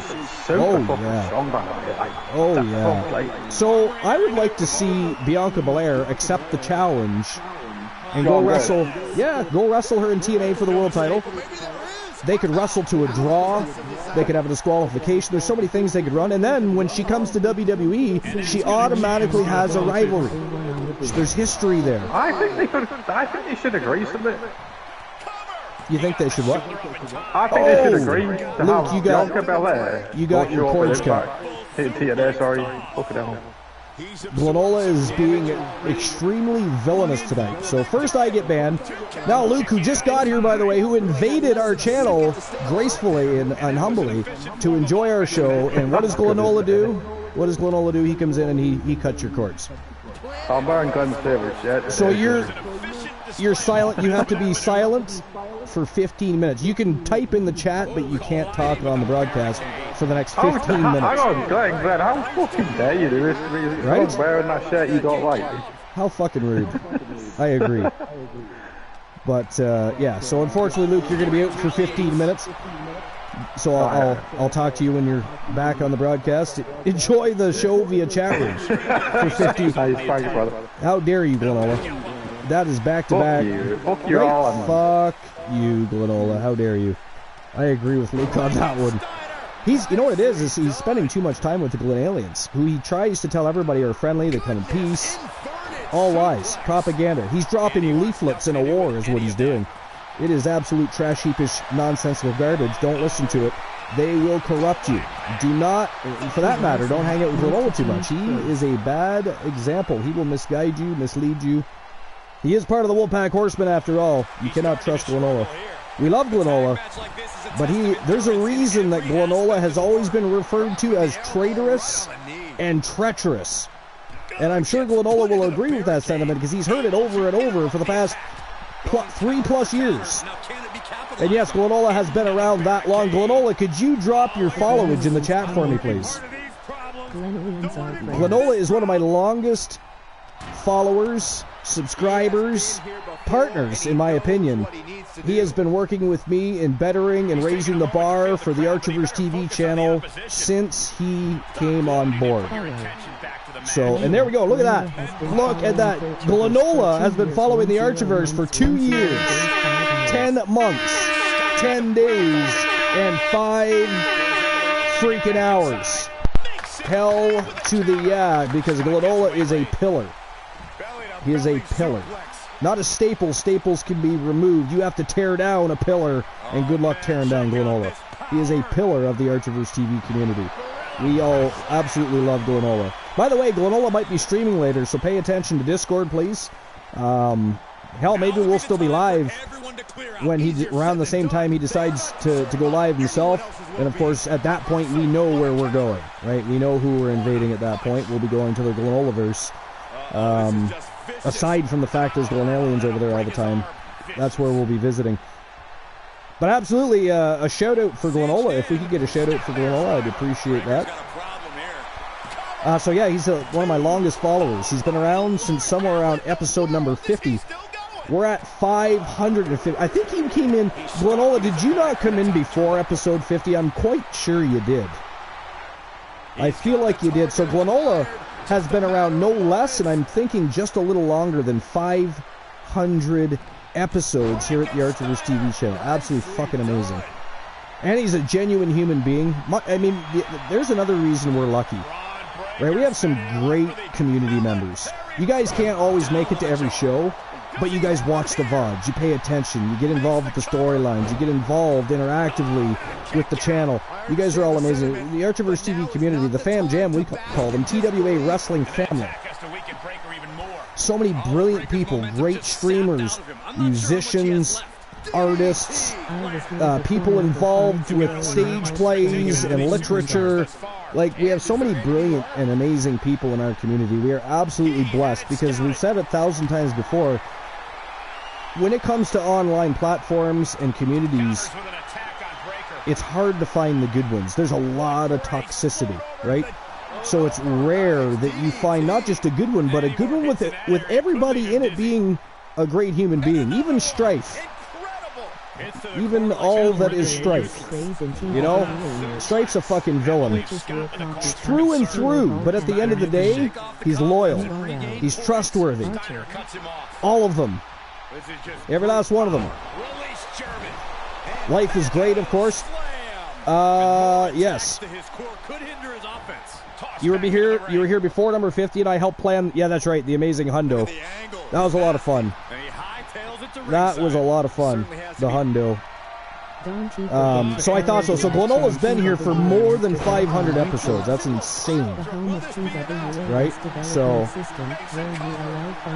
But anyways, Life, are you yelling at me because Glenn answered my question, or? Oh, okay. Guess what I did today? Guess what you did today? You signed on to work with people in another stage play. Is my guess. Strife says, hey, don't call us humans. Sorry about that, Strife. Beings. We'll just say beings. Not humans. That's a given, but no. That's a given, but no. So you're not. That's not what you're doing. You wrote a book? Actually, you already are writing a book.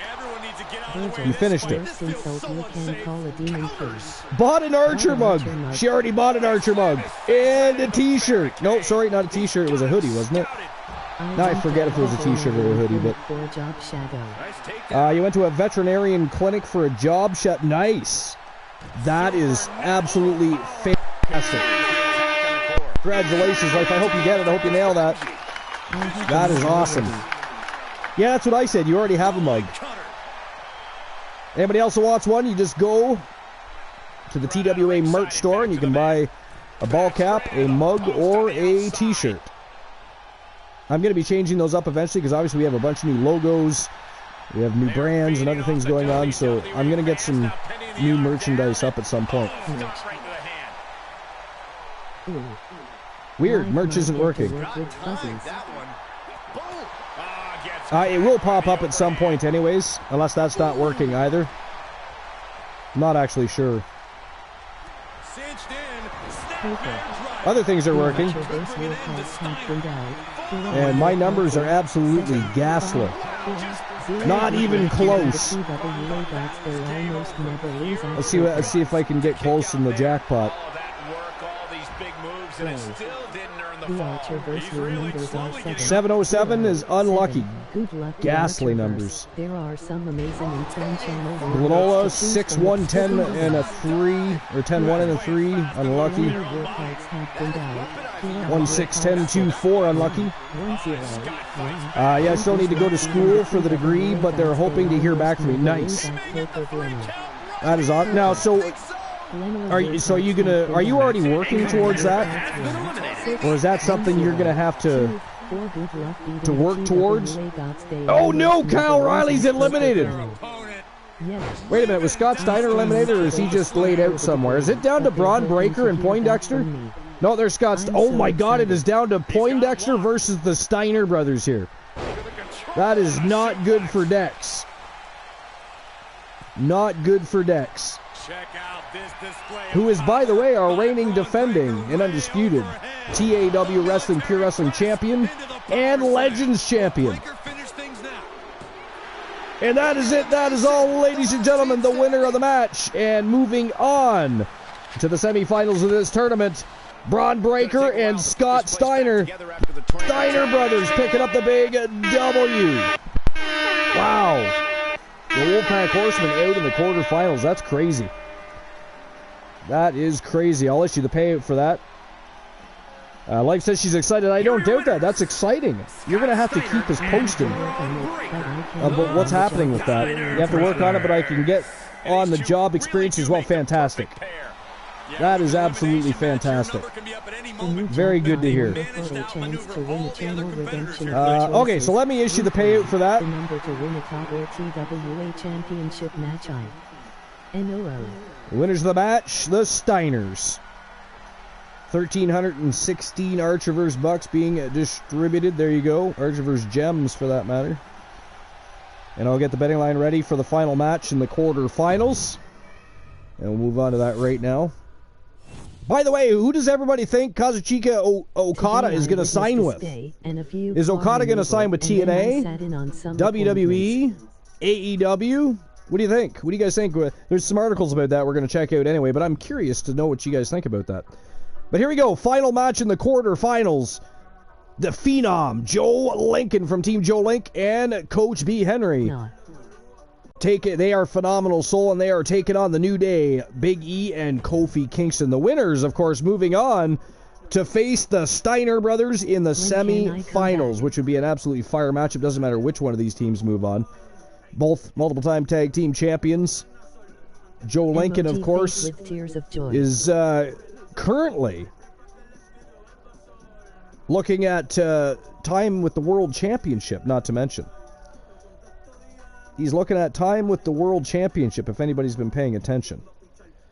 Joe Lincoln is our reigning, defending, and undisputed TWA World Champion after cashing in his Junior World Championship successfully, which is now, of course, being held by Steve Winters from Team Shadows. But that's not good enough for Joe Link and the Phenom Joe Lincoln. It is not. They want more gold. They have entered the tournament. He and his partner in crime, Coach B. Henry, looking to take out the New Day and move on to face the Steiner brothers next. They want those tag team championship belts. Regardless of what happens, these teams eventually have to work their way towards having the right to fight the Hart Foundation, the Iceman Christian Hart and Bret the Hitman Hart. They are the current reigning defending tag team champions. But here we go. Next match of the afternoon. Final match of the quarterfinals. Phenomenal Soul versus The New Day for the chance to move on to face the Steiner Brothers in the semifinals. Let's rock and roll. Showtime and go time. All right, so I'll get the betting line open for that. So who moves on? Population problem, Glenula. Who moves on to face the Steiner Brothers? Is it going to be Phenomenal Soul?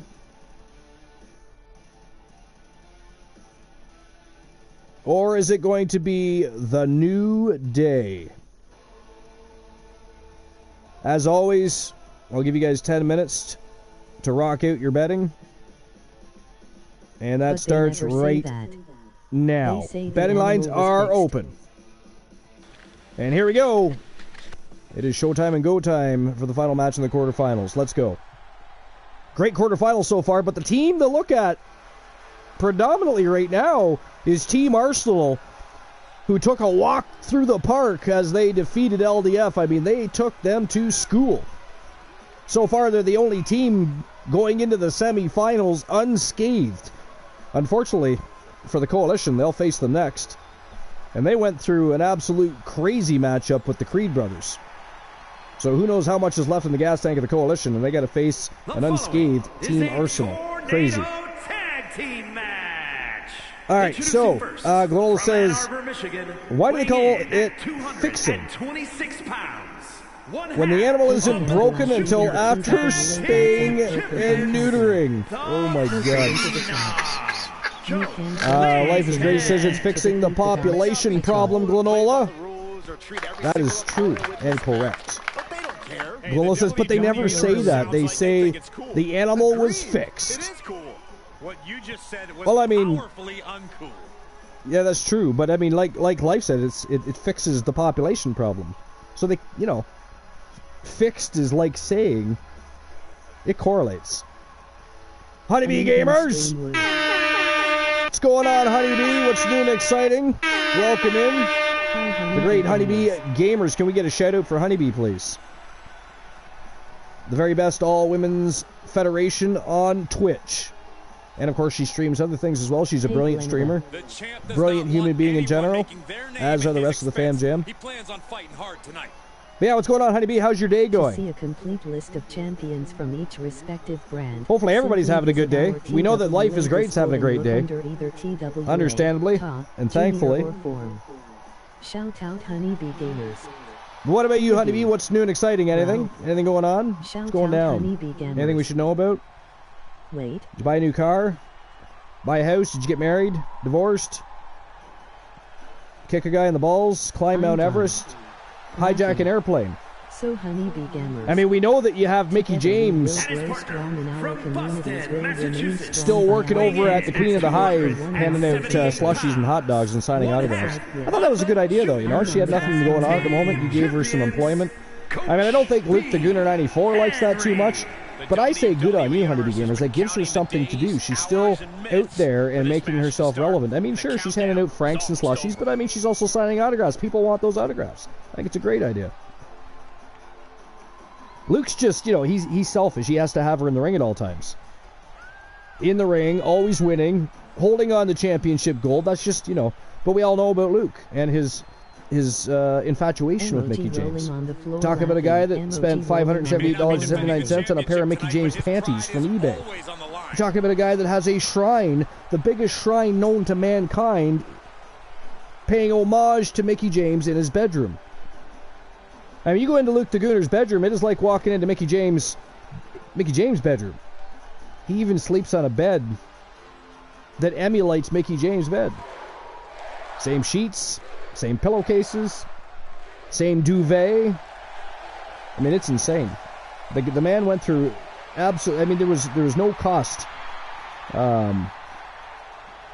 squandered when it came to Luke the Gooner building his shrine to Mickey James. I don't know. But sadly, Mickey James not too busy these days. Not too busy. She's going to get busier. She's now part of a tag team with Alexis Lurie James. So we're going to see her a little more often. as we continue with the new season. But she was not doing a whole lot, and Honeybee Gamer said, well, Mickey, you know, we can make use of you over at the Queen of the Hive. I mean, the fans would love to see you and have you sign some autographs. Then one thing led to the next. Next you know, she's handing out Franks and slushies, but whatever. Whatever. It's still good PR for the Queen of the Hive. Still good PR for her. Keeps her relevant. Mickie James makes for a great She'll never go jobber. hungry or thirsty while she's handing the Franks and slushies out. Mickie James makes for a great jobber. Oh no. Wait till Luke reads that. He's gonna shit on your head. He's gonna take a big dump right on your head for saying that. He's not gonna be happy about that.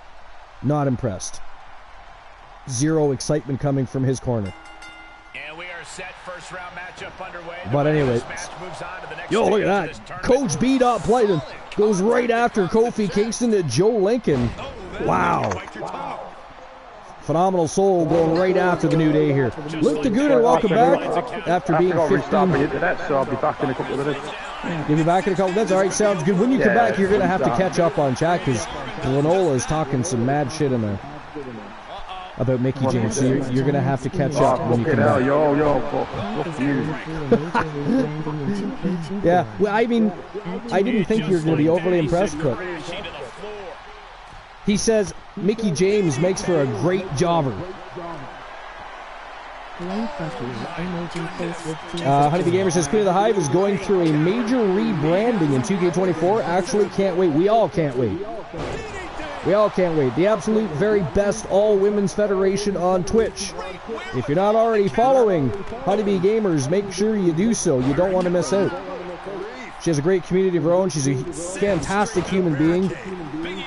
I mean, her creative abilities and her promotion are second to none, especially when it comes to all women's federations. Second to nobody.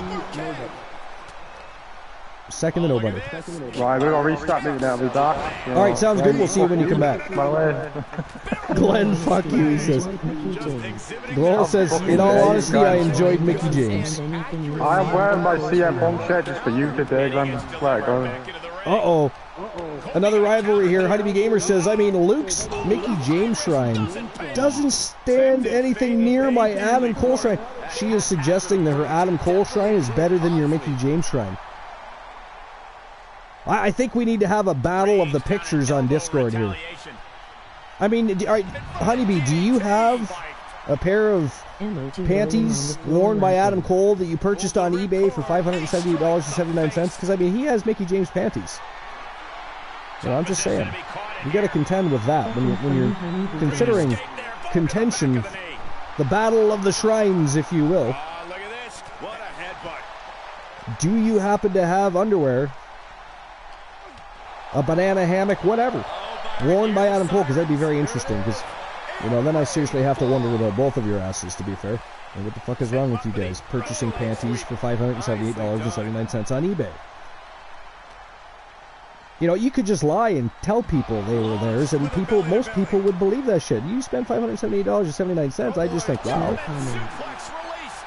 I mean, have those underwear been cleaned, or are they still, you know, do they still have DNA on those bad boys? I don't know. It's kind of weird. Shh, no comment, Honeybee says. No comment. That is insane. Insane. Alright, I'm just going to jump back into the chat here a little ways, because I did ask a question. I don't know if anybody answered it. Let's see. What does everybody think about Okada? I mean, I'm an Okada fan, but where do you think he shows up? You think he goes to WWE, TNA, or AEW? Now, he did recently say, well, he's said it many times before, but he recently said that he wants to wrestle at WrestleMania. He's always wanted to be at WrestleMania, so there's that, right? But where do you guys think he ends up? Do you guys have an opinion of your own regarding that? Honeybee says TNA or AEW. You know, I think Okada goes to TNA. Stripe says he's signed to TNA right now. Is he? Did they make that announcement? I haven't read the dirt sheet about that yet. Actually, I should get to that right now. Let's find out. Stripe says he's signed to TNA right now. That'd be cool. Yeah, he had some matches. That would be cool. So let's find out. There's other things to discuss too. Rob Van Dam reacted to allegations about Vince. Brock Lesnar being removed from WWE game. Vince McMahon being erased. John Laurinaitis seemingly confirms Vince McMahon allegation. What? Oh, we're so reading that too. That's from about 18 hours ago. We're getting to that too. Janelle Grant's lawyer says more names want to come forward regarding WWE's culture following Vince's departure. So that's interesting. I guess we have a couple things to check out here. Jeff Jarrett reacting to the toxic and disturbing text messages. Apparently Tony Khan's got a delayed big announcement after Vince McMahon's lawsuit news. Alright, so here's rumors. Here's an article here. BleacherReport.com. And it was published by Dork Sam. So it's WWE rumors regarding Kazuchika Okada speaking with WWE talent amid free agency contract decisions. So as Okada prepares to hit free agency when he leaves New Japan Pro Wrestling in February, he's taking his time to gauge interest from the top North American wrestling promotions. Per Fightful Select, WWE confirmed that it has engaged in talks with Okada's representatives recently. Now, while discussions remain in preliminary stage, Okada reportedly personally reached out to some WWE superstars in the hopes of gaining some intel that would help him eventually make his decision. WWE sources confirmed that there have been talks between Okada's side and WWE. The report stated, and this is a quote, "There have been WWE talent that have confirmed that over the last few weeks Okada has been in contact with others on the roster to gauge his offers. WWE's approach and help weigh a decision. Now, we have not heard of any creative plans in place for Okada or any specific pitches that may or may not have been thrown his way." So Okada is believed to have mutual interest also in joining WWE, as Justin Barrasso of Sports Illustrated reported recently that Okada has always wanted to perform at WrestleMania. As WrestleMania 40 faces significant changes in the wake of CM Punk's injury, landing Okada would be a coup for WWE. Universally regarded as one of the greatest wrestlers in the world, Okada is set to hit the open market when his contract with New Japan Pro Wrestling expires.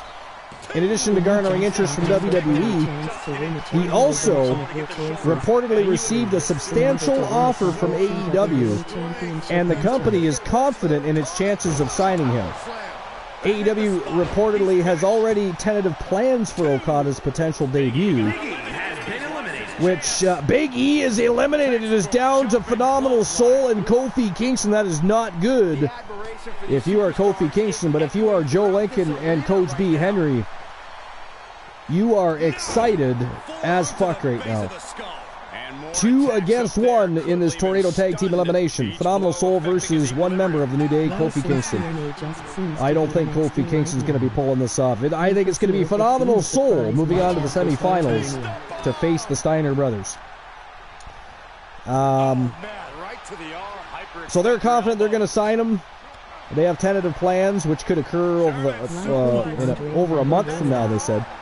The next landing spot of the Rainmaker is sure to have massive ramifications on the landscape of pro wrestling, as fans are salivating to see him compete full-time in one of the top promotions.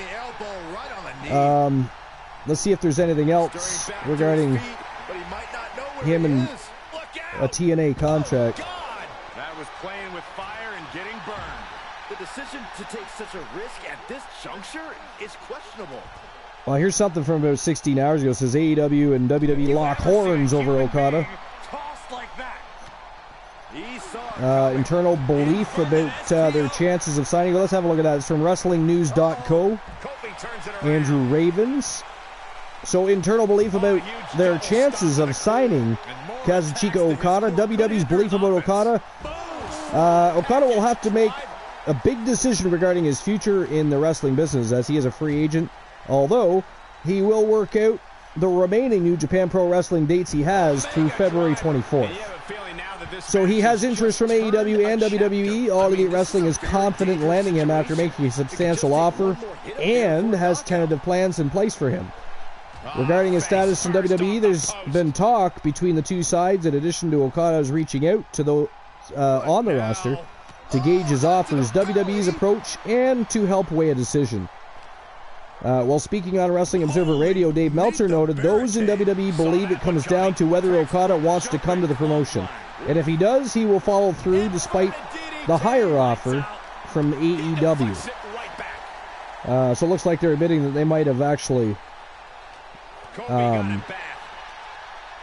offered him more money than WWE did, so that could definitely factor into everything. So there's speculation as well on Tony Khan's big announcement. We all know that he's got a big announcement coming up. The impression I got is AEW has a higher offer and WWE has gone with the idea that if Okada wants to come to WWE, he'll come to WWE. Both sides have, you can go look at it on paper, depends on what Okada is, basically, depends on what his goal is right now in life. If his goal is to have the most worldwide exposure at this point in his career, then WWE is the place to go. The build-up name, WWE the place to go to make the most money possible, AEW the place to go if it's to have the best matches possible. AEW, I don't even know about that. That's kind of, I don't know about that. Let's pause that for a moment. Ladies and gentlemen, that is it. That is all. The winners of the matchup and moving on to face the Steiner brothers in the semifinals from Team Joe Link and Team Call Coach B. It is Coach B Henry and the Phenom Joe Lincoln. Phenomenal Soul moving on to the semifinals. Congratulations to Call Coach B and Team Joe Link. Huge win for Phenomenal Soul, who now moves on to the semifinals to face the Steiner brothers, Bron Breakker and Scott Steiner. Man, what a semifinal this is going to be. Let's just have a look at the semifinals here, shall we? Let's have a look at the semifinals here before we finish that article and I'll, of course, issue the betting line payout. Alright, so here are the quarterfinals. The Gooner and Will Ospreay. Team Arsenal taking on the Coalition, the one Elijah Archer and Jason Ironman. The Steiner brothers, Bron Breakker and Scott Steiner, taking on Joe Lincoln and Coach B Henry. Phenomenal Soul is the Steiner brothers versus Phenomenal Soul. An absolute fire semifinals. And of course, the winners of those matches will move on to the tournament final, looking for the right to fight the Hart Foundation from Team Christian Cool in the championship final. But let me issue the payout for the last match before I open the betting line for the next matchup. I am back. So the winner of the match was Phenomenal Soul. 1,000 Archiver's bucks being distributed. And here we go with the first betting line for the semifinals.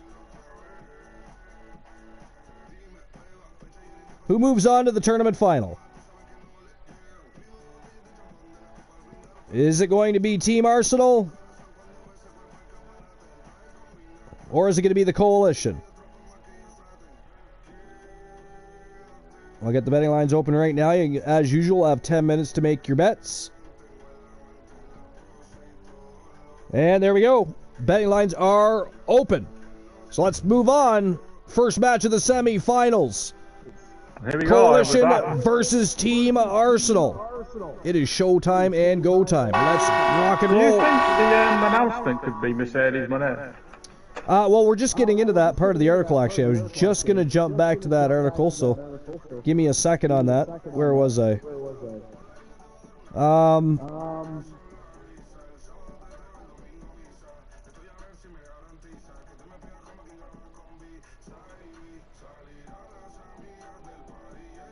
Right, so there's speculation on Tony Khan's big announcement might be Okada. The Archerverse codes on. So again, if his goal is money, you're going to go the other way. Whose goal is to have the most good matches. And again, they're talking about AEW here, but is that really true? Is it really true? You're doing good. Emoji thumbs up. I just don't think it is. But anyways, they're going to say things like that because they're supposed to be the all elite wrestling, right? I get that, and they should say that. But That's a debatable one, which I just said. That is debatable. But AEW, you'd be talking about harder style wrestling, but not as many matches. He's not going to get the same exposure. That said, I don't know. He does want to wrestle at WrestleMania. But is he, at this point in life, more worried about money for financial purposes and retirement? But again, if he goes with WWE, more exposure, more opportunities to make money, movies, merchandise, higher contract offers as you go. Is AEW the correct decision for Okada? I don't know. We shall see. Is that where he's going? I also don't know. Maybe he goes to WWE. I really don't know. Luke, what do you think? He could even go to TNA. You never know. I don't. No, Strife I think he's says most likely going to go to TNA. He's not better. I think he's better there, maybe. Oh, I see. Well, since TNA seems to be NXT Light right now, we foresee Okada being a surprise match at this year's Mania. That could happen. He could be that important announcement, but no. What do you think? Because TNA's partnership with WWE right now is phenomenal. It's truly amazing. I'm do you think it's quite actually happy. A partnership now? I do. I believe that WWE sees TNA as a partner they can work with and maybe push AEW farther out the door. I think they maybe should send Bianca Belair to TNA and do a match against Jordynne Grace. Well, I think that might that's what I said. They should do that, but have it end in a non-finish. So the TNA champion still looks strong, Bianca looks strong. Then when she crosses over and comes to WWE, she automatically has history and a rivalry and a rematch to look forward to. You could stick out your 30 minutes time limit on it, so then just have it go through a draw. Yeah. Well, you could have a... Would it matter? Really As Chaos Games is in the house, what's going on? Welcome in. But yeah, I don't, but I do believe she is coming to WWE at some point anyway, probably inside the next 6 months to a year. I think. Is that what it is, a new sign in the announcement? Well, I imagine so. It is Tony Khan. He likes to boast about stuff like that. I mean, they all boast, but he likes to, you know, get on social media and, hell, they all do it. What am I talking about? But when he makes a signing that he thinks he's stolen from WWE, he ramps up the boasting, if you will. Not just WWE. Strife says, not just actually, Virgil said, not just WWE. But yeah. Did somebody just play the lotto, or is that just oh, it's just popping up? Okay. I'm gonna play poker one more time, see if I can get a better hand. My first hand sucked balls. And that one sucks balls too. Not even close. I could play the jackpot one more time.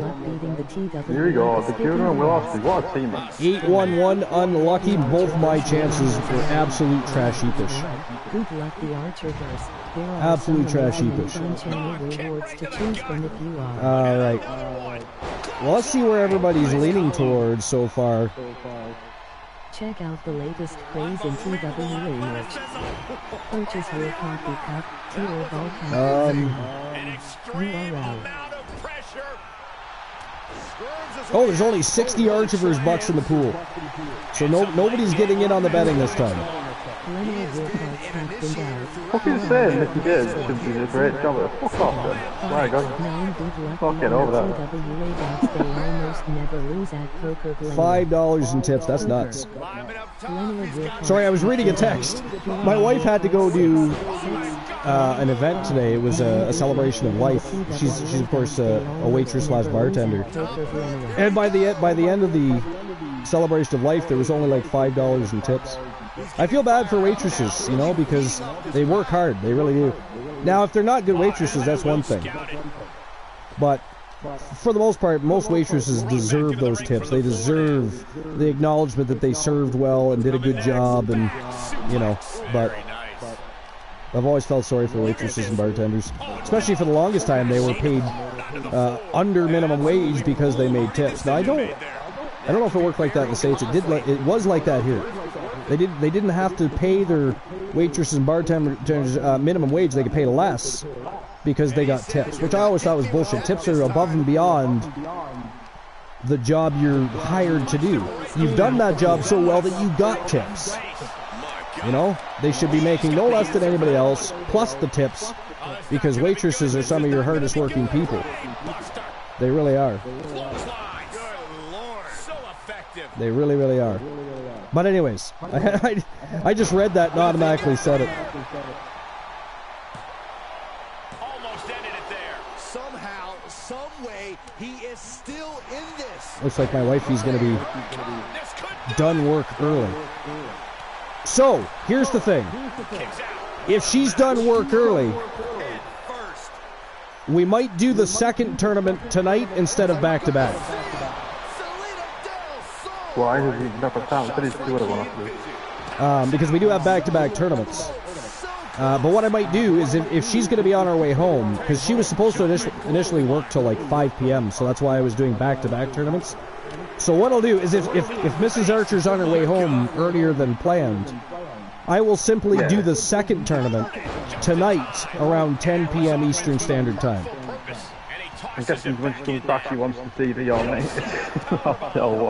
all night, I'm guessing. I mean, I'm not going to assume. Plus, she watches my VODs, so I'm not saying anything that will send myself into total damnation. I don't play those games. But she may or may not want to watch some TV. There is that. There is that. I think she does. Strife said, still like that here. Sorry, what's like that? What did I miss? What did I miss? I don't even know. This deep into the mat. Hold on a second. He might be still like that here. I'm glad I can just do what I want, to be honest. Being single is great. Being single is great? Well, I don't know if Strife's talking about at home or if he's talking about something that maybe he's referencing something that I had said. I don't know. I'm just kind of waiting for confirmation on that. Not really sure what's going on here. Tipping in minimum wage for waitresses. Oh, tipping in minimum wage for waitresses. Yeah, that's bullshit, eh? It's like student wages. I'm sorry. Fuck off with student wages.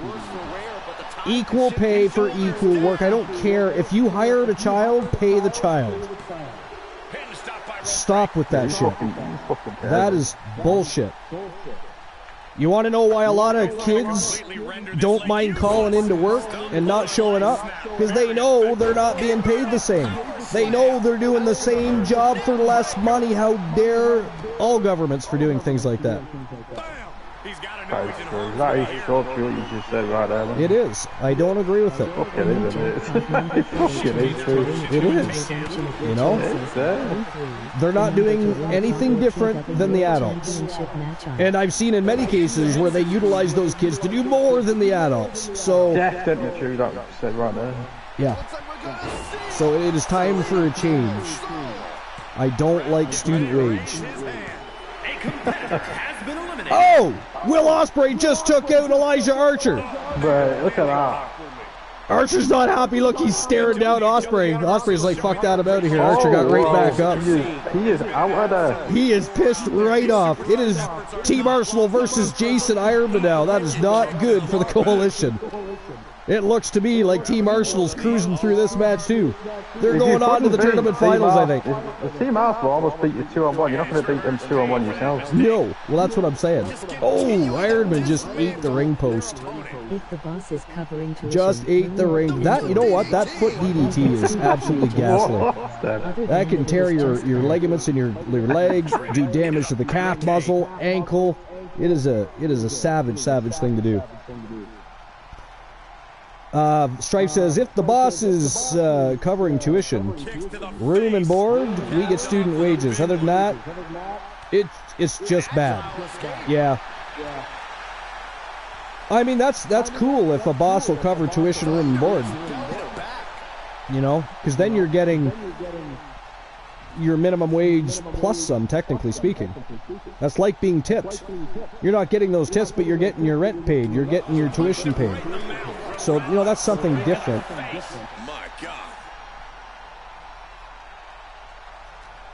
Depending on what the minimum wage is, of course. If it's ghastly minimum wage, up that shit. Like I said, I'm sorry, but nobody should be making less than the other doing the same job. Should not happen. It's always disorienting taking those hits above the shoulders. Should not happen. Getting set up for something in the corner. Will Ospreay just got kneed right in the face. Ironman trying to turn things around. Can he take out Will Ospreay here? Where is Luke the Gooner? There he is. The Gooner, Luke Ballmer, getting back into the ring. But Ironman taking out both members at the same time currently. He was on a roll. It's a smart idea throwing me out the ring, trying to take on Will Ospreay one-on-one, trying to wear one of them down. Oh, the Gooner kicks out. That was probably Ironman's last best. Oh! Ironman just ate the canvas. Oh, busted him open. The Gooner busts him open with a big elevated knee drop. That was crazy. He's got a crimson mask going now. Back over the top rope goes Ironman. At this point, they are just schooling Ironman. Although Will Ospreay looks a little fatigued over there. He's taking a little nap on the floor. Look at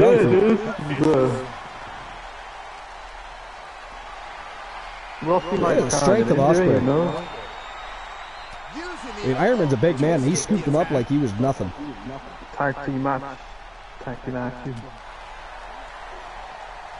Ooh, Ironman sent back down to the concrete. He almost went right into the steel steps. Just pinning the arm down and then driving a knee into the arm. But yeah, I don't know. I'm up in the air with the Okada thing. I mean, he recently said he wanted to wrestle at WrestleMania. So if we can look at that and say, okay, well maybe he, at this point in his career, would lean more towards wanting to, wanting to fulfill his bucket list. Like I said, it's not just the initial contract offer that he's got opportunities with merchandise, toy lines. You know what I mean?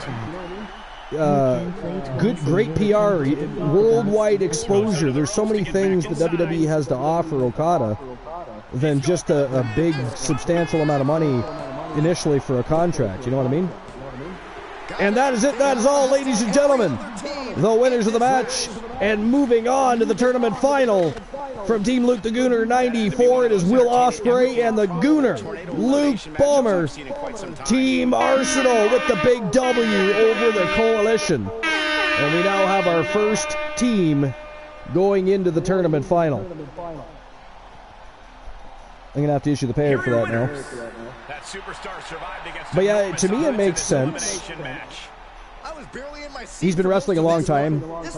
I'm sure he's got money. Would it be just about the money at this point? I don't think so.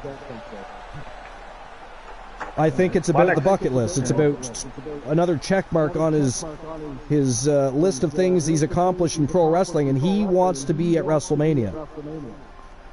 Well, I think that's where a lot of people want to be. 2,100 Archiverse bucks were just distributed to whoever chose Team Arsenal. I did. That was you? Yep. You put 1,000. It looks like somebody put 1,000 on the Coalition. Somebody put 1,000, or two people put money on Team Arsenal. Anyways, ended up amounting to 1.1 thousand Archiverse bucks for Team Arsenal. All right, so let's move on to the final match of the semifinals. Here we go.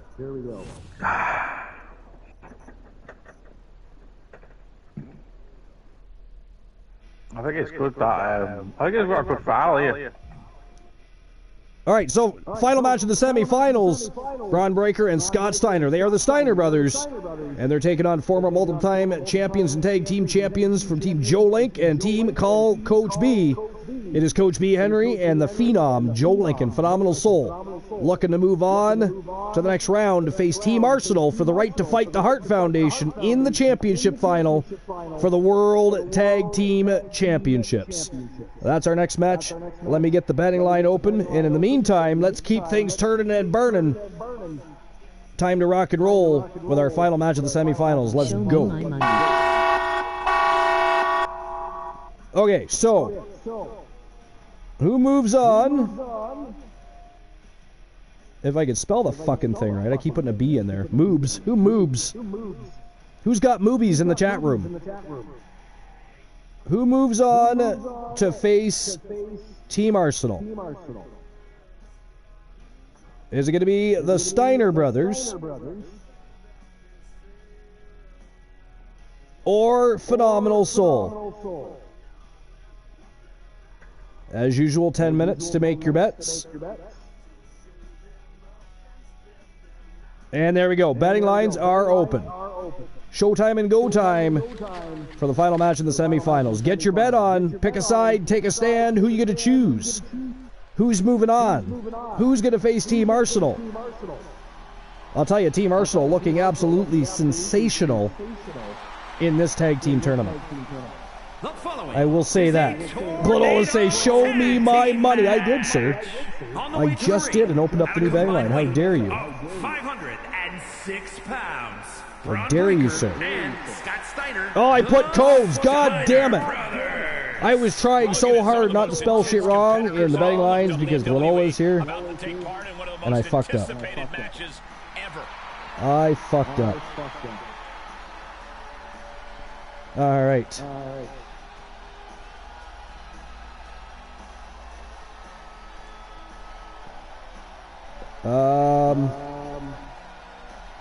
Yeah, it looks like the wife might be coming home early tonight. So when this tournament is over, we will have a go-home happy match, and we will run the second of our two tournaments. The Battle Royal Championship Gold Rush Tournament will be tonight. I said 10, but I'm going to go 10:30 p.m. Eastern Standard Time. And, of course, as I said, the Wolfpack Horsemen and Team Glenola have already given me the participants for that tournament. Of course, the Battle Royal Championship, dubbed the Allen Severn Invitational Battle Royal Championship. We're going to crown an inaugural champion tonight. But we still have 3 matches to go, plus a go-home happy match. So don't you go anywhere. Don't you go anywhere. All right, so while these guys are making their way to the ring, and before we finish any other discussions and or start talking about new things in the dirt sheets, if there's anything much more to touch base on at all, a lot of it is about Vince McMahon. Right, will be right. There's a couple of interesting things. Like more names coming forward, and Laura Knight is seemingly confirming Vince McMahon's allegations. So I want to read those two things, and then maybe we'll get to one of our lists for the evening. But I got to take a short break. It is time to visit the facilities. My bladder is screaming. So I leave you with Luke the Gooner 94.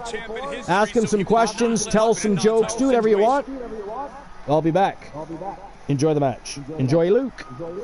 Probably not going to enjoy Glenola so much. He's very villainous tonight. Just for a heads up for anybody that just got here. BRB.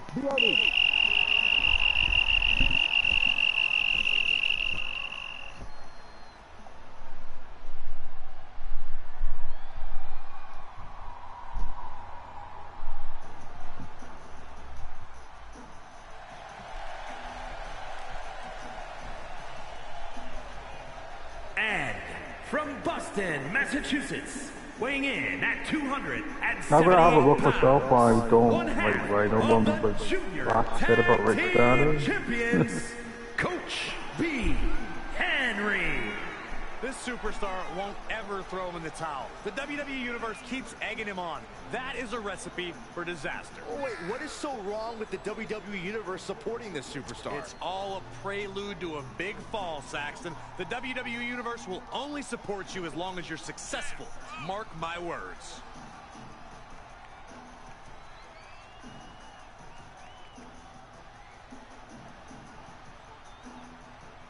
This guy lives to compete, so he'll be treating this match as if he were defending the title.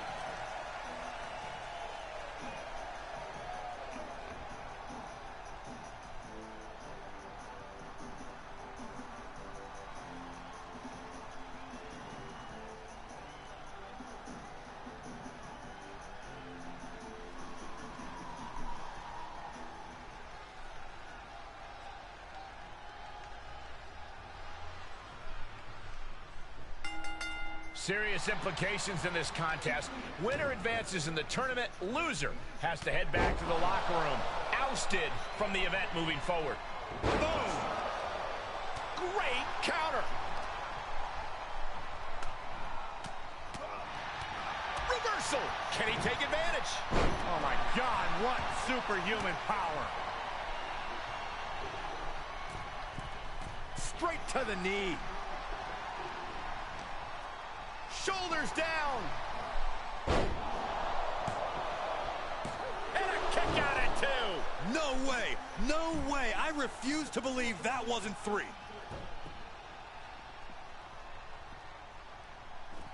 Face gouge. Oh, God. Oh, no. What is this? Reverse choke slam. Uh-oh. And Scott saw it coming. Military press. Boom. Braun fires back. Have a great show, dude. You're at work, so just hopping into say hello. Telegraphed that one and delivers a blow to the gut. Counters that. Dropped him with a big shoulder tackle. Oh! Lifted way up. Knee to the gut creates separation. Knees across the abdomen. Does he have him here? Oh my God, he's still in the match. He got the shoulder up right at the last moment. What a knockout punch. Oh, man. Oh, and that buys some time. Spear. The adrenaline is pumping, and the WWE Universe is on his side. Closed fist punch to the jaw. That's one way to break up a move. Samoan. Just tremendous raw power from Braun Breaker. Look at the military press and turns it into a power slam. Braun might have brought this to a close. How in the world did he do that? Braun turning his attention to the crowd, putting on a little show for them. If this lands, it might be all. Uh-oh. Fends off the attack with an elbow. Solid punch. Shifts it back onto him. Side slam. Takedown. Looking for the crossface. It's cinched in. This could be over. The official asking him, is he going to tap? Is he going to tap out? He's trying to hold on, but for how long? Oh my God, he took him in the headlock here. The arm and does just that. The new jackpot number for a chance to win a channel redemption of your choices. 3-3. The number to win a Cabo TWA Championship match. That DDT was well delivered. Leg drop. It's effective. Oh, that'll break his arm. Vicious. Punches to the ear? How are they going to hear after this match? Dropping the leg. Uh-oh, this is just vicious. Oh, the arm taking the brunt of that. Backbreaker. What a lethal combination there. Is there any air left in Scott? Kick out. I thought it was finished off for sure. It was almost all over. Almost a 3-count. Yeah, talk about a close call. And I think to get the pinfall, you have to try that maneuver one more time. The heart of these competitors is showing through tonight. The adrenaline is Scott Steiner has been eliminated. And from the top, diving elbow drop. Are you kidding me?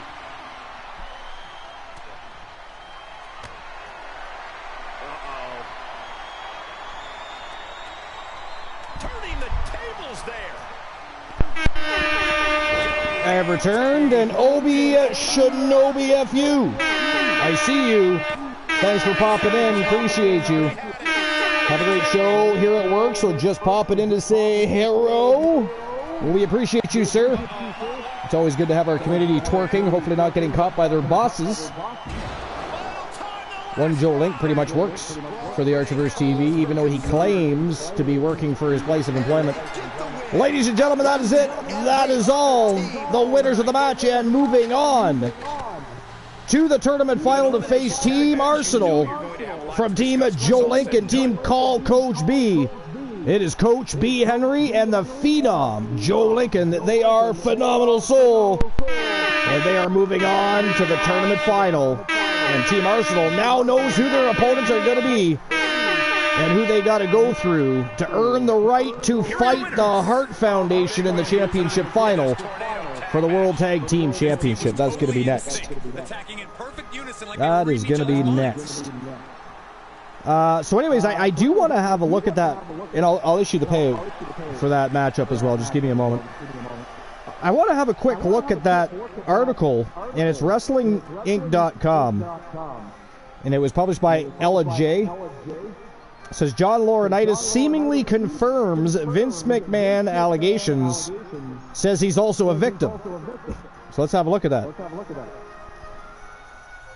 So last Thursday, former WWE employee Janelle Grant filed a 67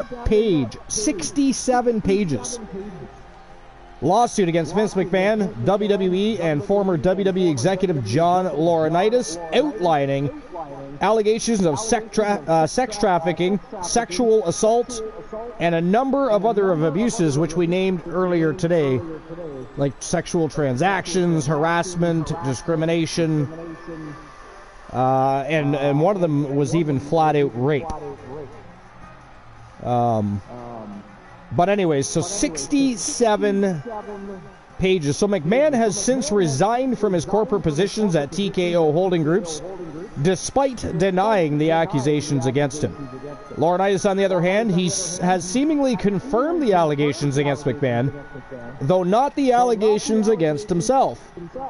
According to a statement provided by Laurinaitis' lawyer, Edward Brennan, via Vice News, the former WWE head of talent relations maintains that he is a victim in this case, much like the plaintiff, Janelle Grant.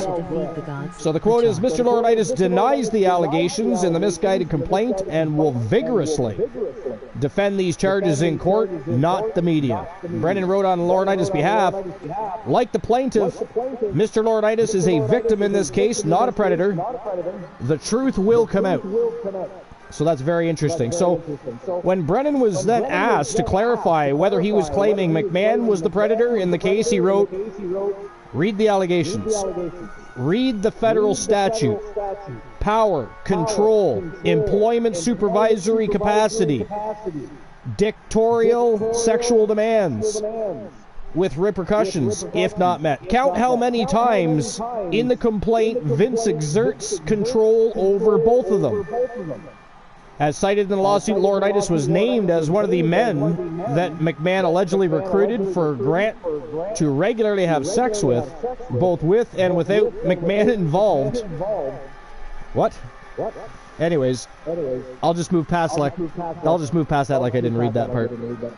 Grant was supposedly told to create explicit content for Laurinaitis, who she also claims raped her alongside McMahon inside Laurinaitis' office in WWE headquarters. Grant's lawsuit charges Laurinaitis with civil battery, intentional or negligent infliction of emotional distress, and violation of the Victims of Trafficking and Violence Protection Act of 2000. Yeah, I don't know. So have you basically banned Rick Steiner from the Archivist to get used? I don't know what to think about Mr. Laurinaitis. And the Bellas didn't, even though that's their stepdad, the Bellas didn't exactly come out and clear his name, you know? But Grant specifically says that he and Laurinaitis raped her in the office of WWE headquarters. That's what the woman said. Now, what exactly is it that we are supposed to think about that? What is it that you guys currently think about that situation? It is ghastly, to say the least. It is ghastly, to say the least. What are we talking about again? Laurinaitis and McMahon raping Janelle Grant in WWE headquarters office. Oh, we talking about that? Okay. I mean, do you not pay attention, sir? What is wrong with you? Are you in front of the Mickey James Shrine? I was on the fucking toilet. Fuck you. You are in front of the Mickey James Shrine, aren't you? How dare you, sir? All right, so the winners of the last match were Phenomenal Soul. It's not very, No, it's not very positive, is it? Doesn't exactly. You don't say. Fucking hell. It doesn't exactly suggest that Laurinaitis is innocent. So 2,500 Archerverse bucks being distributed to whoever chose Phenomenal Soul. And in just a minute, we're going to move on to our tournament final. Was it actually? So it was actually Rick. Well, she's saying that both Laurinaitis and McMahon raped her in the office at WWE headquarters. Yeah, it's not good. Too many unproven allegations lately. What the fuck was he getting away with it for so long? I don't get it. Like, hush money. I mean, he was already caught once with hush money, right? How many times did that actually transpire? He had paralegals last time, didn't he? Yeah. That's what he got done for. Which Life says talking about these situations are hard. Glenola says, I'm waiting to see proof. There has been too many unproven allegations lately. Yeah, well, we'll definitely see. And especially now that the federal investigation is underway, right? Like, the feds are involved now. People already hate on Chris Jericho and they don't know the full fucking truth, innit? I mean, no, they don't. And nobody else has really said too much since then. But I still wonder. You know, he's a friend of Vince McMahon's as well. On the other side of things, I certainly hope not. Chris Jericho. Pretty much everyone worked for these films. Well, he's still one of my favorite all-time wrestlers, Chris Jericho. So I'm really, really hoping that, you know, things aren't as bad with Chris Jericho as some may have alleged to. You know what I mean? Yeah, definitely. Because Chris Jericho is one of mine, though. I just don't like the stuff he's doing in AEW. I liked it in the beginning. Now I just think he's there simply to exist. Basically. You know what I mean? He's not doing much now. He could be doing more. And he's starting to get out of shape again. He's just shit in AEW, to be honest. He's starting to get out of shape again. Yeah, because he doesn't have to really work hard enough, that's why. That's the thing I liked better about him in WWE. He stayed in shape in WWE. Now, the only time he gets back into shape is if he's going on tour with Fozzy. He can literally do what he wants at AEW, that's what I mean. That's why I like him. Well, yeah. He absolutely can. Whether or not anybody likes that or not, I don't know. Life is Great says, I understand unproven allegations, but I'm not surprised. For me, these situations are guilty until proven innocent. So, I'm a big advocate of innocent till proven guilty. But in this specific situation, it's not like this is the first time things have been said. Right? Just the hush money didn't work out this time. People weren't as willing to stay quiet. You know, we know these things have happened in the past, right?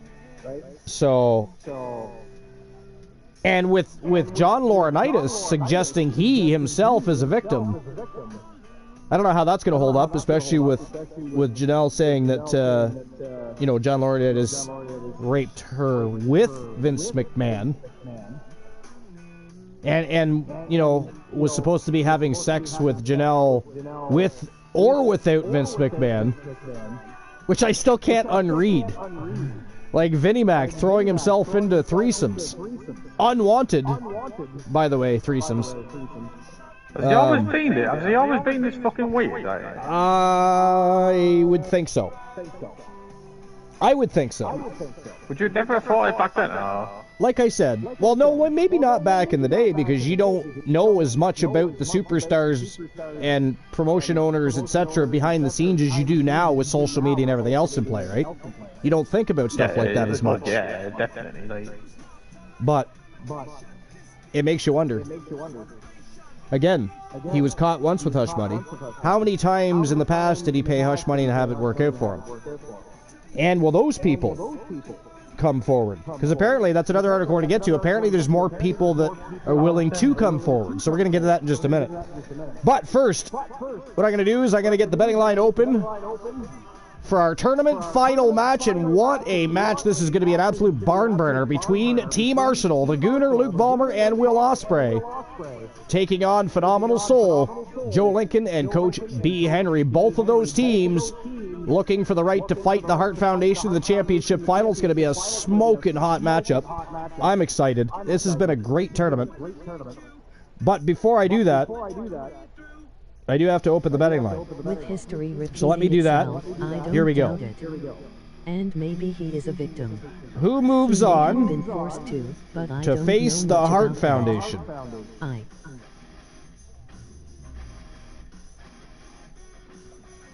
Is it going to be Team Arsenal?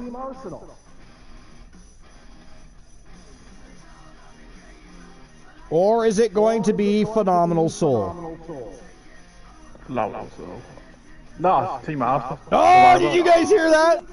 Luke the Gooner says Phenomenal Soul's going to win and move on to face the Hart Foundation. Oh, the Gooner, Luke Ballmer, Will Ospreay, they're going to be so disappointed. AJ, Kenny Omega, you just disappointed your entire faction with that statement. Oh, no. I did not say that. You guys got 10 minutes to make your bets on who you think's moving on to face the Hart Foundation. You're a fucking Betting lines are open.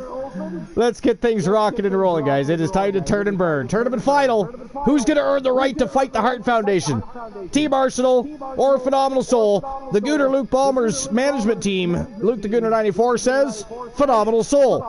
Let's find out, shall we? Let's go. I fucking didn't. Oh, yes, you did.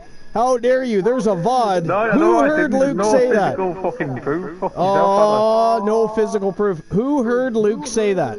Chime off in the chat room. Life says, with history repeating itself, I don't doubt it. And maybe he is a victim. He may have been forced to, but I don't know much about that. I hope the truth comes out and everyone involved, whether they are speaking up or not, finds justice and peace. I totally agree with that. Well, I mean, what did Vince do to force him to make the decision to help him sleep with another woman against her will? Did Vince have a gun? Did he have a bomb ready to explode if his wishes were not followed through with? I mean, that's going to be interesting. That's going to be an interesting situation. But where is that? You could get away with this shit, but yeah, fucking hell. Here it is here. WrestlingHeadlines.com, Joey G published this article. So Janelle Grant's lawyer says more names want to come forward regarding WWE's culture following the Vince McMahon lawsuit. So, here we go. Ann Callis, the lawyer representing Janelle Grant in her case against Vince McMahon. John Laurinaitis in WWE recently appeared on News Nation to discuss the case and the objectives she hopes to complete. Highlights from the interview are below. We're going to look at them right now. So on what happened to Janelle Grant. What happened to her was particularly egregious. When it comes to the sexual slavery she endured, devastating consequences physically and mentally when she was going through this and still is suffering through this with PTSD. She had suicidal ideation. I was a criminal felony judge for 9 years. The worst cases actually went to trial, and that is murders and sexual assaults. This is in its own class. This is in its own class of depravity that she had to endure. Now, why Janelle Grant decided to come forward now, it was a process. And this is another quote from the lawyer. It was an approach with our legal team and also with Janelle. It was an arduous, long, systematic drive to get the best complaint that we possibly could. That's when it fell to file. Also, you mentioned some of the details, and abhorrent facts. We're going against the WWE, a multi-billion-dollar corporation who turned a blind eye to what was happening there to Janelle. Now, I don't necessarily agree with that. Like I said, I'm sure there's many, many people in the company that did not know. You know, even the devil only holds certain people close to his line of work. You know what I'm saying? But they turned their eye to what was happening there. Also, Vince McMahon, a multi-billionaire, and John Laurinaitis, who is a powerful person in his own right, the only weapon we actually had was the true facts that we put in the complaint and the detail to try even the playing field where she felt so powerless before. So what they hope to accomplish by Janelle Grant coming forward, no more than the regular public hear about the NDAs that everyone has heard who has followed this story. She has no more knowledge than that. Our hope is, and her hope is, by coming out, by stepping forward, by bringing this complaint and putting her face to this complaint, that other victims of Vince McMahon and the WWE will end up becoming public, and she wants to help them find their voice and get justice. She thinks and hopes by doing this she will. Now they also say they have heard from others who hope to come forward to attest to the WWE's culture. And she says, my office and my inbox have had a barrage of people wanting to come forward to attest about this culture of corruption and also possible victims. We are just beginning now to wade through all of this, but we're frankly overwhelmed. So interesting, and it's going to be an interesting thing to follow, to see what happens going forward with that, right? I don't know. Again, I understand Laurinaitis is saying he's a victim in all of this. That I really question that and wonder how. How is he victimized? How can he be victimized when he's being bullied? Again, unless there was a gun put to the man's head. You know? What was he threatened to be fired? I'd rather be fired. Fire me. They just don't know when to quit. You know, because I just would have taken the dismissal and went out and told everybody. You know what? He would have been busted long ago. They've got such incredible heart. They never give up on themselves. Now, that said, why didn't John Laurinaitis come forward? I mean, if he's a victim, why didn't he come forward? You know? You can play twice in your attempt to Is he still taking hush money? If he is, does that still make him a victim? These are questions we have to ask ourselves. Is he truly a victim, or is he just a victim in his own mind? You know, because he got caught with Vince. Things don't look good, do they? They do not. But I don't know. It's an interesting situation, to say the very least. Not interesting, good interesting. It's very negative, right? It's another thorn stuck in the side of pro wrestling. Another reason to have the darkest side of the ring for people to watch on television, for instance. Life says, I agree. What reason would they spout for his firing? Well, exactly. You know, what, he wasn't a fit with the company after so many years? Was he embezzling money from the company? I mean, what would your excuse be to fire John Laurinaitis? Somebody who's been in the wrestling business for years and years. He was a wrestler himself. He's still involved in wrestling, you know, behind the scenes. His stepdaughters are pro wrestlers, even though I think they're either semi or, I don't know, are the Bellas retired or semi-retired, or are they not retired at all? I don't know. But what would they say? What, he called in too many times? And even if they did fire him, take the firing, go and talk to the world. You know what I mean? This is what Vince McMahon is up to. This is what he was forcing me to do, and what I could not deal with anymore. I could not, you know, turn a blind eye anymore. But he did continue to turn the blind eye. Still continued to be paid by Vince McMahon. Still continued to be friends with Vince McMahon. Still continued to be at his side.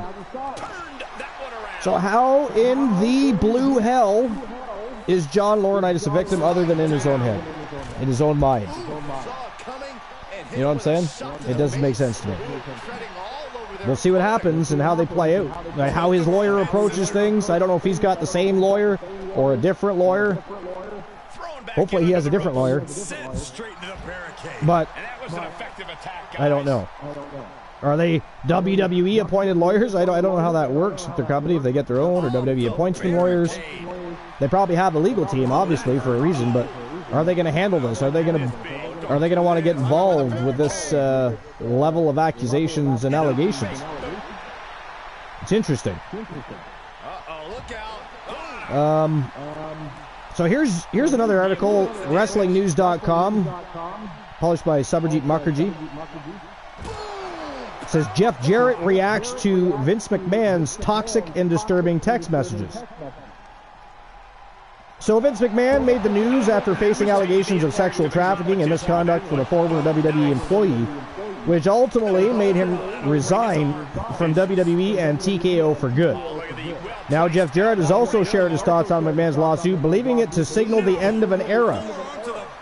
The lawsuit not only implicates Vince McMahon, but also targets the company itself and a former executive, all accused of involvement in scandalous exchange of messages. The plaintiff, Janelle Grant, a former WWE employee at WWE headquarters, alleges that the leaked text reveal a deeply troubling pattern of behavior during McMahon's tenure as chief executive.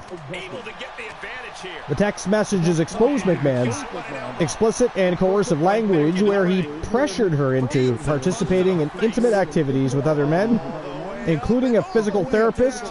She argues that these alarming messages vividly depict a disturbing picture of her experiences under McMahon's leadership.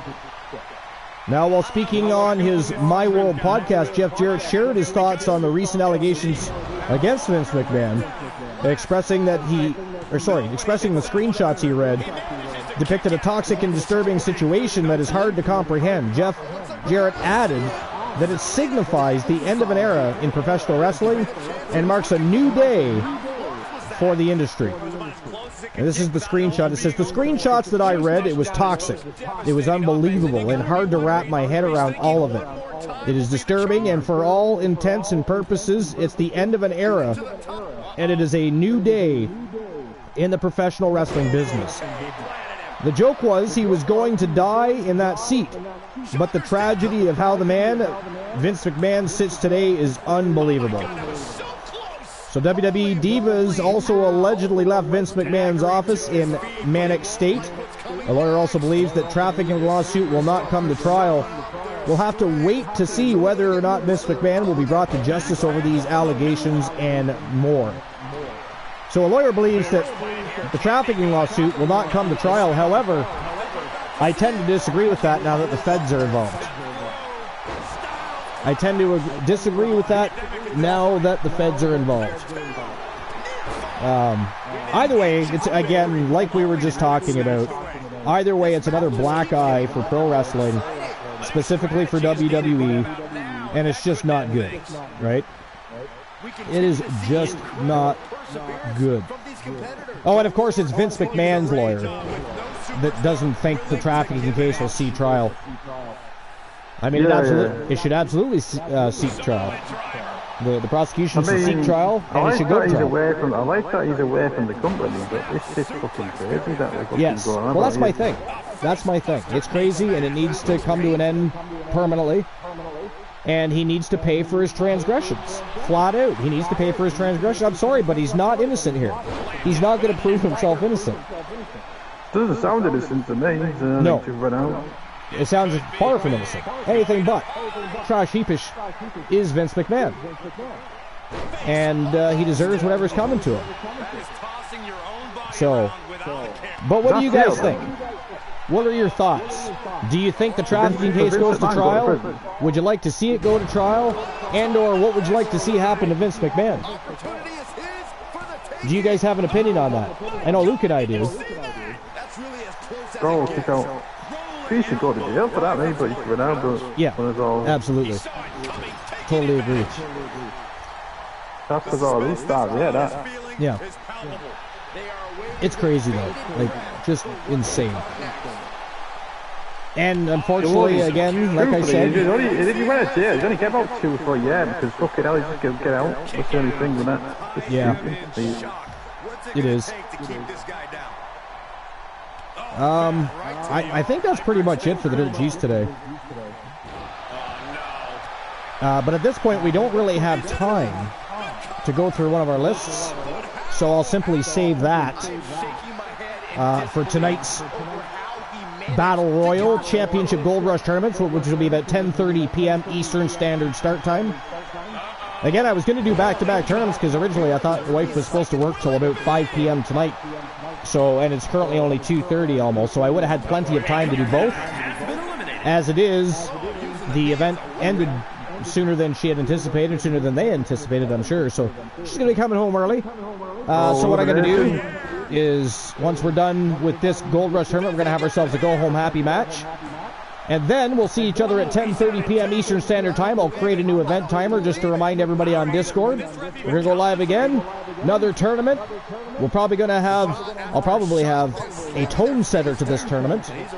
Because we didn't have a tone setter to this tournament simply because we had back-to-back tournaments. But we have an 8-man Gold Rush tournament to crown an inaugural Battle Royal champion.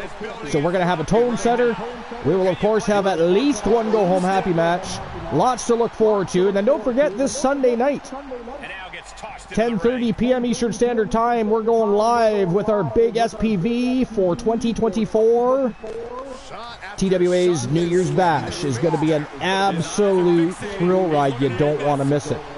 People have been working tirelessly.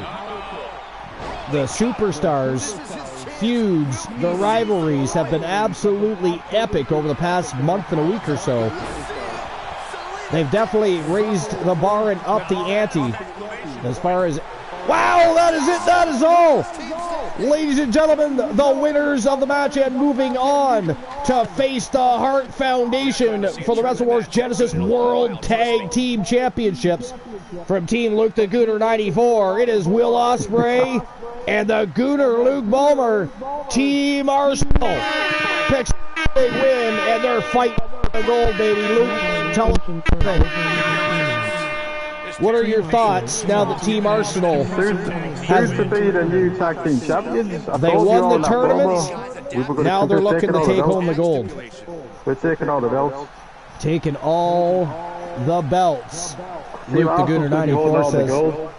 That is awesome. Team Arsenal has been absolutely sensational throughout this tournament.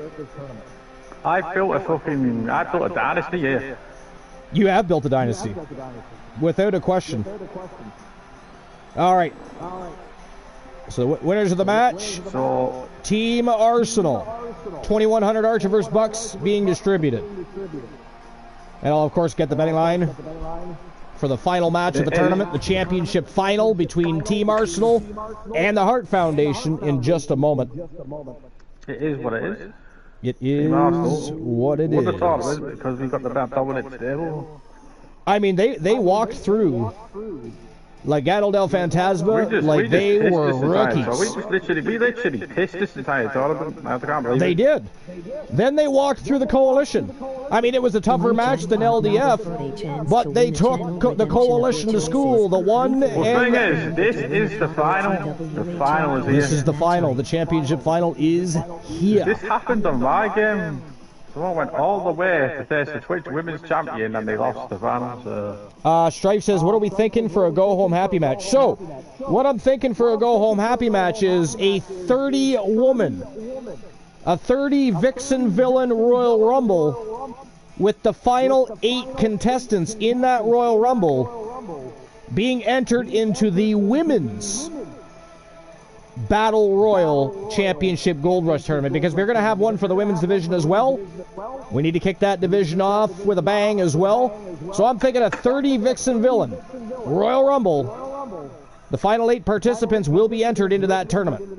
The winner of that tournament, the winner of that Royal Rumble will go on to New Year's Bash to fight for the Women's World Championship. That's what I'm thinking. TWA New Year's Bash is Sunday night. That's our next big SPV. Stream per view. More exciting than a PLE, a PPV, or any other V that you could possibly think of. Our first big stream per view of the year. Life says, I can try keeping track of everyone's choice again. Fantastic. Strife will probably help you out with that. And then we just have to make sure we put it in the redemption section when we're done. When we are tout fini, completed, done, over. She is not here.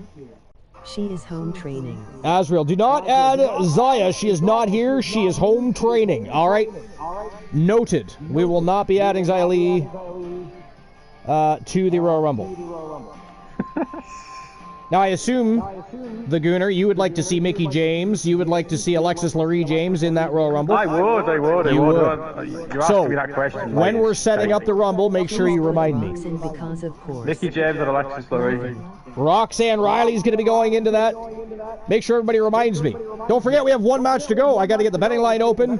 We've still got the tournament final, the championship final. All the marbles are on the table.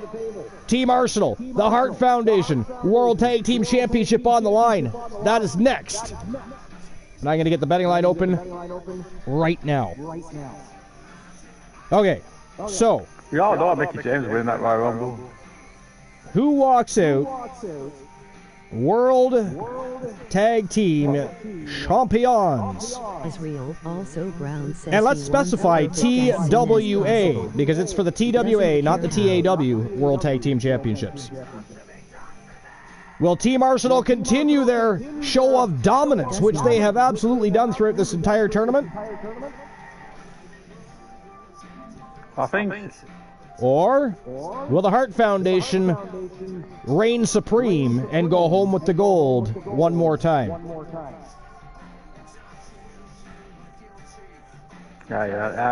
Anything can happen. Betting lines are opening right now. 10 minutes to make your bets.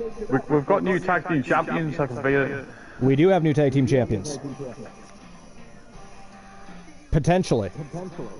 I had to throw that in. I couldn't fully agree. The Hart Foundation are a superb team. This is two Foundation are a great team. Two absolute phenomenal teams. No pun intended. No shame if we lose this final for the Hart Foundation. Or if the Hart Foundation loses to Team Arsenal. No hard feelings should be had. Heads should be held high. This right here is a dream match. A dream match, so to speak. I built this, and I can still add more to this faction, can't I? I don't know what more I could add to it, to be honest. Sorry, say that again? I said I could add more to my faction, couldn't I? I could add more superstars if I wanted to. Another superstar. Well, I mean, you can only have 5 total in your faction. Yeah. But I think you have room for one more, because you have AJ, you have Kenny Omega, you have Will Ospreay, you have the Gooner, so you have room for one more. That's about 4, isn't it? You could always pull a Glenola, hold an invitational tournament. The winner gets to join Team Arsenal. Let's see who wants to join Team Arsenal. Is anybody interested in this chat? Alan Severn's been doing that since the Archiverse 1.0. Anytime they're interested, they come up with a badass match, or we have a tournament, and the winner of the tournament gets to join, or at least have a test run with the Wolfpack Horsemen. Very few have made it. At one point, the Wolfpack Horsemen were actually, there was the main branch and there was a branch off. And then you have the Wolfpack Gals. It is a big faction. They are a big family. And they are a formidable family, a powerful family. Hence how we got to where we are. We've got Alan Severn Invitational Tournaments. We have an Alan Severn division opening up with the Battle Royal Championship division. So, I mean, they have been the force to be reckoned with for a very long, long time. But here we go. Betting lines are open, guys. Get your bets in. It's time to turn and burn. Championship final. World Tag Team Championships on the line. The Hart Foundation and Team Arsenal ready to rock and roll. Let's go. Just kinda joined the Wolfpack. All right. I guess I'm here now. Life says, I like that Kyle just kind of joined the Wolfpack. I guess I'm here now. For some reason, Rox couldn't cut it with the pack. Yeah, Kyle, I don't know. They took an instant liking to Kyle Riley. Winning is not the main Correction, Archer. Winning is not the main thing. Impressing the Wolfman is the match, in the match is more important. Fair point. That is true. That is true. That is what it's all about when it comes to the Open Invitationals. I stand corrected by the great Glenalien Ola. Hey, I just made up a new word. Fuck yeah, Glenalianola. We're not even going to call him Glenola anymore. He is Glenalianola.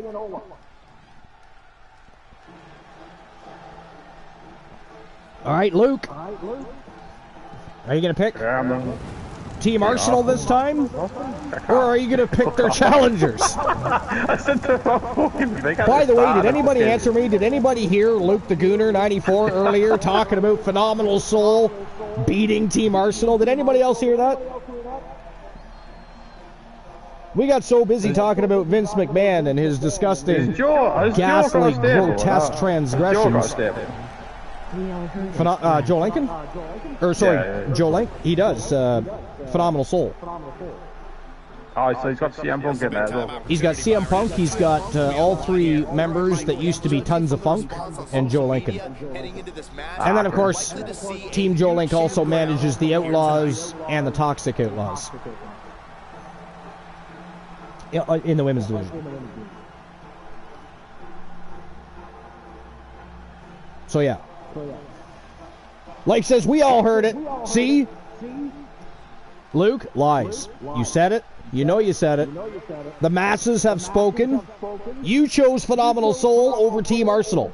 How dare you, sir?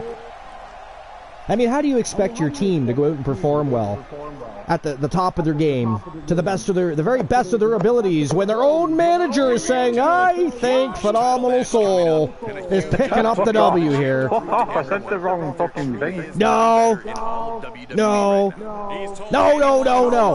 Don't you try and back the truck up here. There's no beep, beep, beep. We're not listening to any of that shit. There's no beep. Somebody's getting backed over. Bump, bump.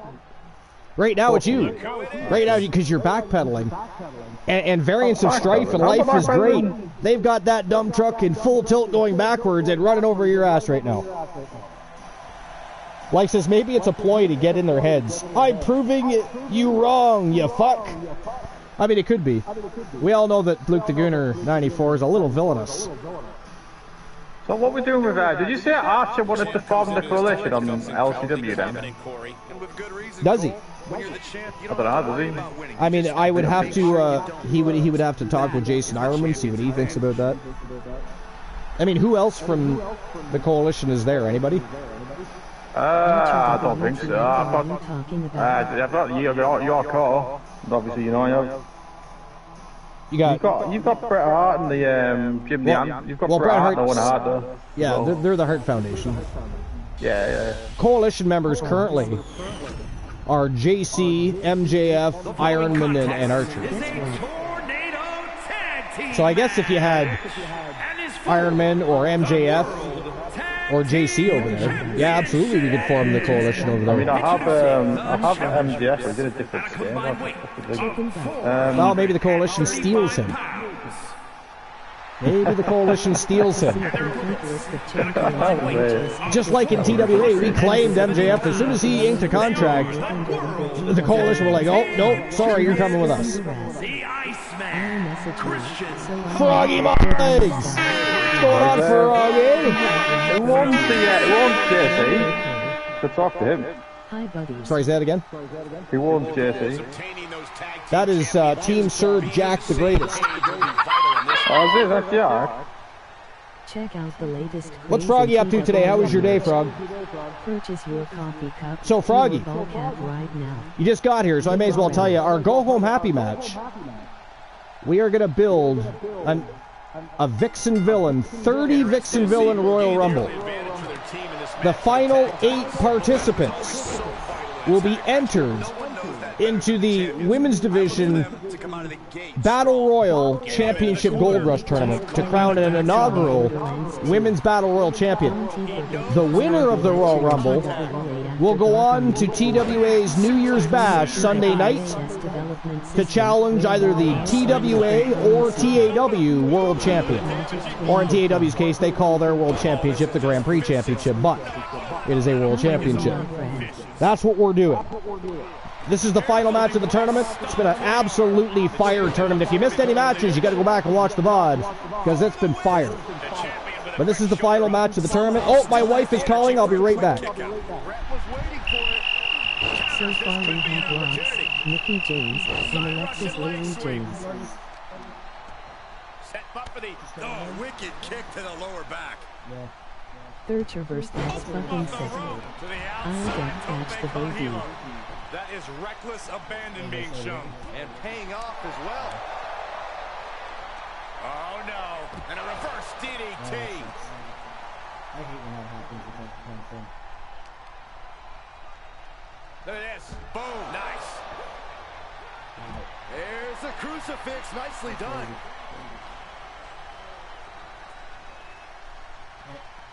What time is it? It's 2:30. So you got paid for like 4 hours. 3 hours. Check Lana out this Lagoon. big It's so warm out we have the windows open laugh. courtesy of the Falcon Arrow. Takes their breath out. Yeah. Effective counter. Yeah. Tossed back into the Oh, yeah? ring. That's it. 20 seconds our anniversary. It looks like we're gonna see Salida Del Sol. The title's in jeopardy here. I think the paradigm has shifted. Now is not the time to wallow in disbelief. Pressure must be kept on. Looking wobbly in the corner. With flies. The superstar willing to do whatever it takes. If you only want the sandwich, get Wheelbarrow the combo for me bulldog. and take the drink yourself because you know. Here's a cover. Could be it. Oh, got the shoulder up just at the last minute. And I'm At just 2 wrapping and a things up half, because he I kicked told him out. I was going to be. See, I didn't expect you under after 5, so I was going to do back-to-back tournaments. So Looks like we're gonna see Salida Del Sol. And I'm going to do the second Gonna tournament. see a new champ. Oh, he was almost finished. Guys, I thought we were getting a new champion there. Well, we might see a new champ here tonight. Don't put the cart before the horse. The champ. Diving arm drag. I like yours better, Cole. And it's a tough spot for Hart. Brett's going to have to go deep into his playbook if he wants to regain the edge in this match. And Brett getting it taken to him in a major way. The Hitman simply overwhelmed by that one. Basement drop kick. Great counter, impressive ring IQ on display there. Oh! Oh! The Archerverse, have a great rest of your show. I have to get ready to leave for my shot. Hope to see you all later on when I go live. Lurk. Uh-oh. Expected that one. Thanks, Glenn, I love you. Textbook fireman's carry takeover. Driver! Just talking with MRS Archer, be right back. Makes him Have a pay with good a day, counter. Glenn. I've got a match finishing now, then there's one more match, and then I'm wrapping up until later. So. Everyone needs to get out of the way of this fight. This feels so unsafe. Oh, colliding with a Take that on, barricade. Okay. Oh, Yeah. All right. moving into the wheelbarrow, up and around. Boom, DDT. Darkest way again. Thanks for coming. The new jackpot number 4 chance to win a channel redemption of your choices. Link 3, the number to win a Top Row TWA Championship match on. Finds its mark. Ooh. Carefully placed stomp to the arm. All right, I'll talk to you soon, buddy.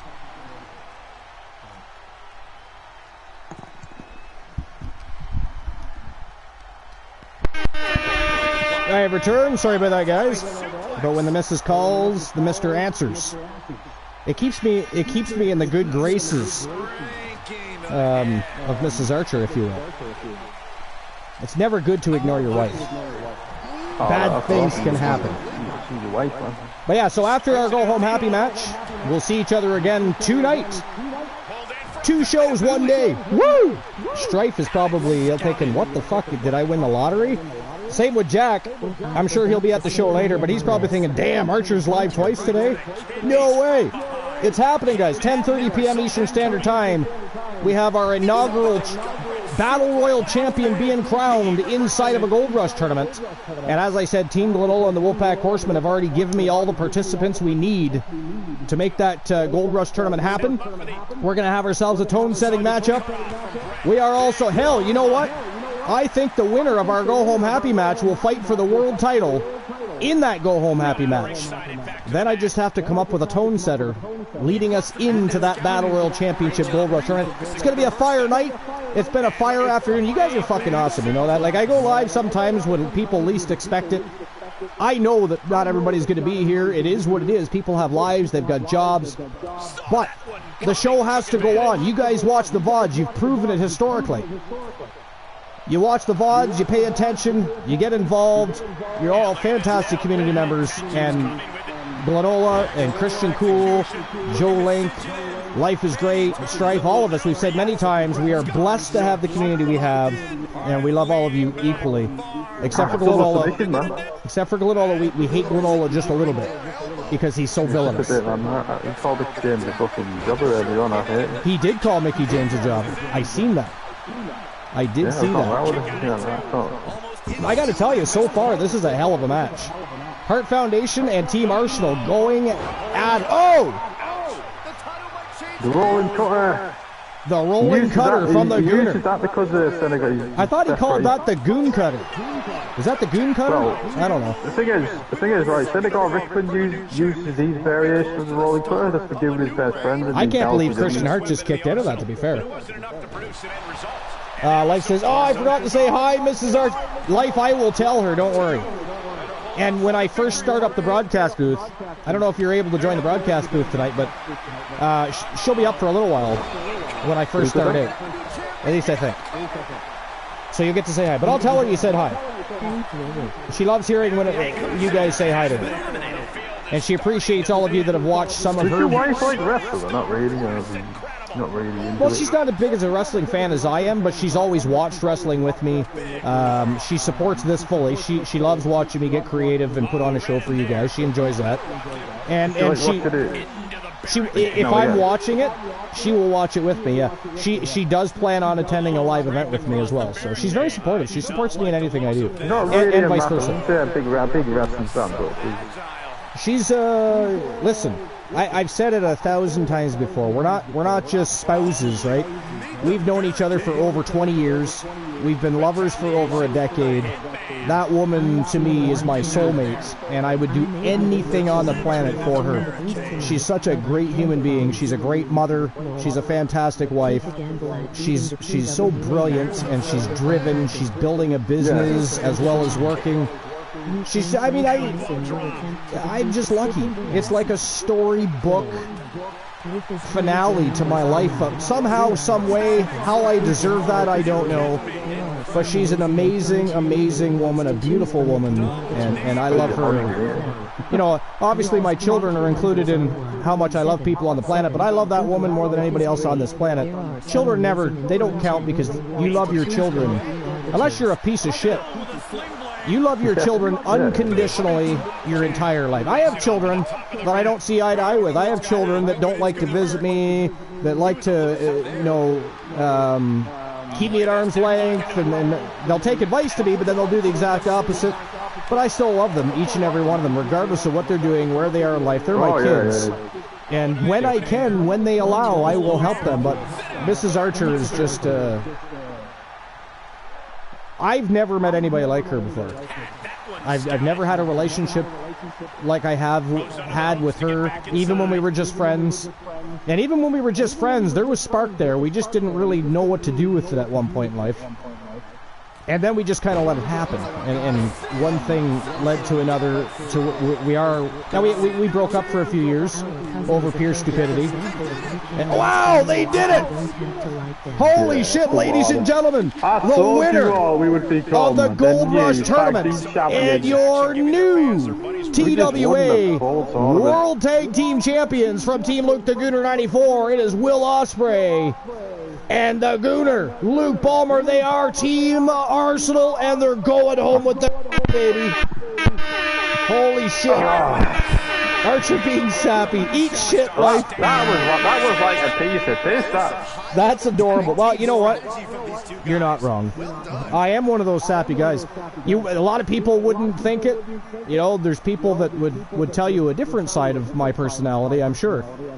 But when it comes to my family, my love is unconditional. I will do anything for them. I mean anything, if I have to, right? And you know, I'm pushing the my numbers in age are going up. So depending on what's happening in life and what somebody plans to try and do with my family, I don't care if I got to go to prison. I'll just throw that out there. I will just throw that out there. I do not care. I've had a great life. I've been shown true love, and if I got to protect my family and go to jail, so be it. So somebody, hopefully never, is anybody that fucking stupid. And most people I know aren't. Most people I know aren't. But if you're that fucking stupid, just to let you know, I will hurt you very badly.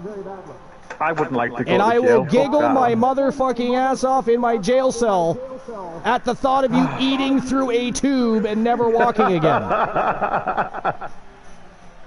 So, there. Well, I love when you stream early. It's fun. I like it. It's better. Life is like, did you really tell me to eat shit for saying that? Yeah, because, you know, you're trying to embarrass me. You're trying to make me blush. If I was on camera, my cheeks would be all rosy. I'd have to ban you. Actually, no, I can't ban the best mod ever. Rosie as a posy. Can't ban the best mod ever. She's even surpassed Bromer. That's only because Bromer's not around anymore. Bromer and Life would get along great, actually. Bromer's crazy too. Just like Life, would ban his own mother from the channel at the drop of a dime. Not even joking. Can we ban Archie? All right, so we got new World Tag Team Champions. Look at that, guys. Team Arsenal. Fuck Luke. Congratulations. That's awesome. The Gooner's been collecting belts, man. He was a double world champion. Now he's a tag team champion. To be honest, I think he should. I forget, how long has the Gooner been around? What era did he come in? Because we're approaching end of 2.0 and beginning of 3.0 people for our next Hall of Fame. Last year, I think. So it was in 3.0. So honestly, the chances of the Gooner going into the next Hall of Fame round or the Hall of Legends round are very high. Congratulations. Very high, yeah. I wouldn't say he's not going in right now, but he's. I mean, what happens? Can you type in ! follow into the chat? Or followage? I can't remember if it's follow or followage. Followage. I think it might be followage. I might have shortened it to follow. I don't know. Luke got here not long before we came back. It's like 1 or 2 years now. Variants of Strife, 7 months, 27 days, and 15 hours. 7 months, 27 days, 15 hours for Strife. Now, we all know Strife is pulling wool over our fucking eyes because Strife has been here a lot longer than 7 months. He used to go under a different name, and I won't throw that name out there because many people are still fooled by his brilliance. But life is great. 1 year, 11, 20 days.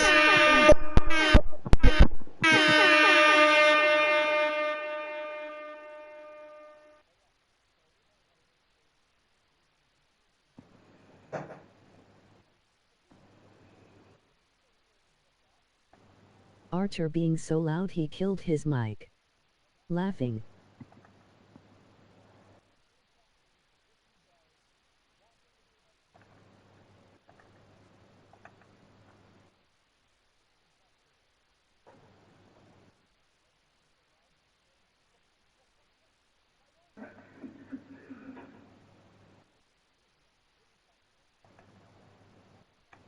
Archer is so loud our speaker just went no for about 5 seconds.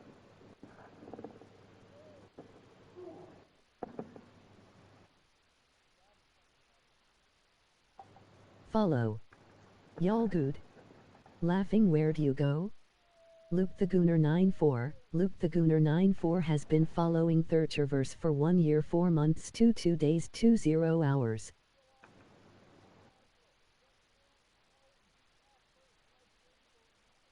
It seems longer than a fucking year, I can tell you now. I don't know why, it just does.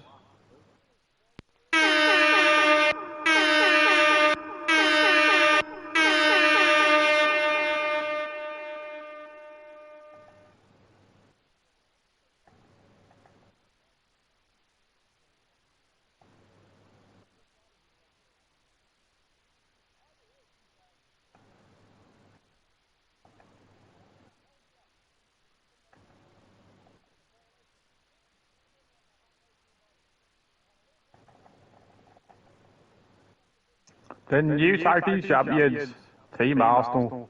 I love that. The two Brits got their win.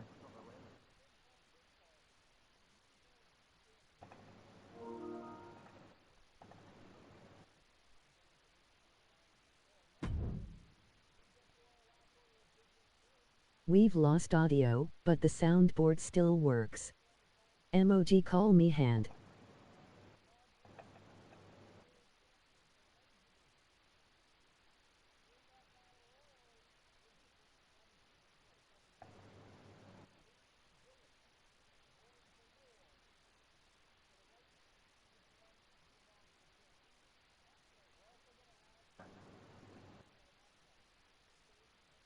Can't hear you, Archer, by the way.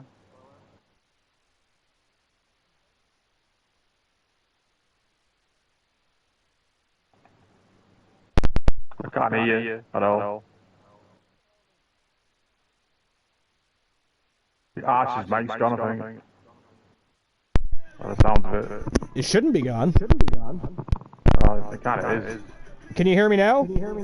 Yeah, I can hear you now. How long ago did I... Went for about a couple of minutes there. It was a couple of minutes? Is that an exaggeration? Hey, he is back. No, Was it actually a couple minutes? A few seconds? Yeah. Because I got to know what to repeat.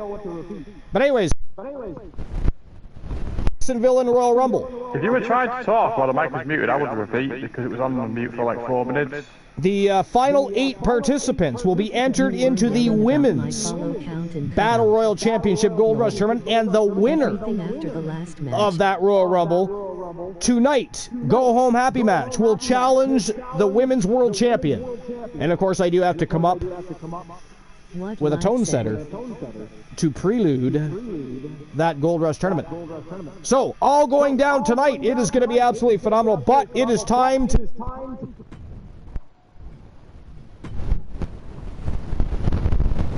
Mic's gone again. It's gone again? Yeah, the wire. The wire in your mic sounds dodgy. Oh, I'm wondering if it's the...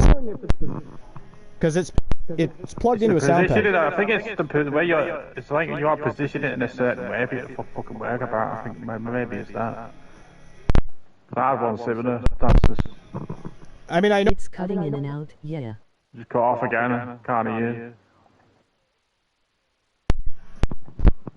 Trust me, I noticed. I've had so many mics. Honestly, what's that? I've had so many mics made from the PlayStation. It's a fucking joke, to be honest. Yeah, well, I mean, headsets aren't made very well anymore. They do that on purpose, so you spend fucking money on it. I swear to God, like, it's... But I don't know if it's the wire to the headset or if it's the input in the sound pad. It sounds like it's the wire. It sounds like a wire problem to me. Yeah, it could be. Yeah, because it's the way you're moving it. Like, if you move it, sometimes it won't work in a certain way. Do you know what I mean? Yeah. Like, what it is. There you go. It's just done it again there. So I don't know if you want to Go home happy time. try get like a sellotape or something. Maybe. 30 Vixen Royal Rumble. Here we go. Mickey, Alexis. Planned obsolescence. I'm thinking maybe you can sellotape the wires to keep it still. Well, I'm trying to keep it as still as possible. Because again, I don't know if it's the actual wire or if it's the sound pad. It could be either, because the sound pad plugs into the controller, the headset plugs into the sound pad, so it could be the sound pad. Life mentioned originally the sound pad, and that's probably what she was thinking maybe too. Variants of strife your cards have Let's see here. Here are your cards 7, 5, We want 9, 4, 8, Women's Royal Rumble. The TWA gods they almost never lose. So, I have to get out of here. On the game. Yeah, I know. I have to. So we're gonna put Kairi Sane in because Kairi Sane should be in anyways. Championship match. All right, so here we go. Kairi Sane. We know Roxanne Riley, one half of the Women's World Tag Team Champions. Xia Li is not going to be in. She's at the Performance Center. Let's put Olivia Payne. We'll leave Asuka in. Akira. Lacey Evans can be replaced by Alexis Lurie James. Mickey and Alexis as well. Ashley Black can stay in. Eve Torres. We'll put Mickie James in there. You could add Trish Stratus to it though, by the way. Tiffany Stratton. Mickey, Alexis, Kairi Sane, Olivia Payne. Oh, Life is keeping track. Okay. Israel, no. Alexa Bliss. Okay, let's put Alexa Bliss in.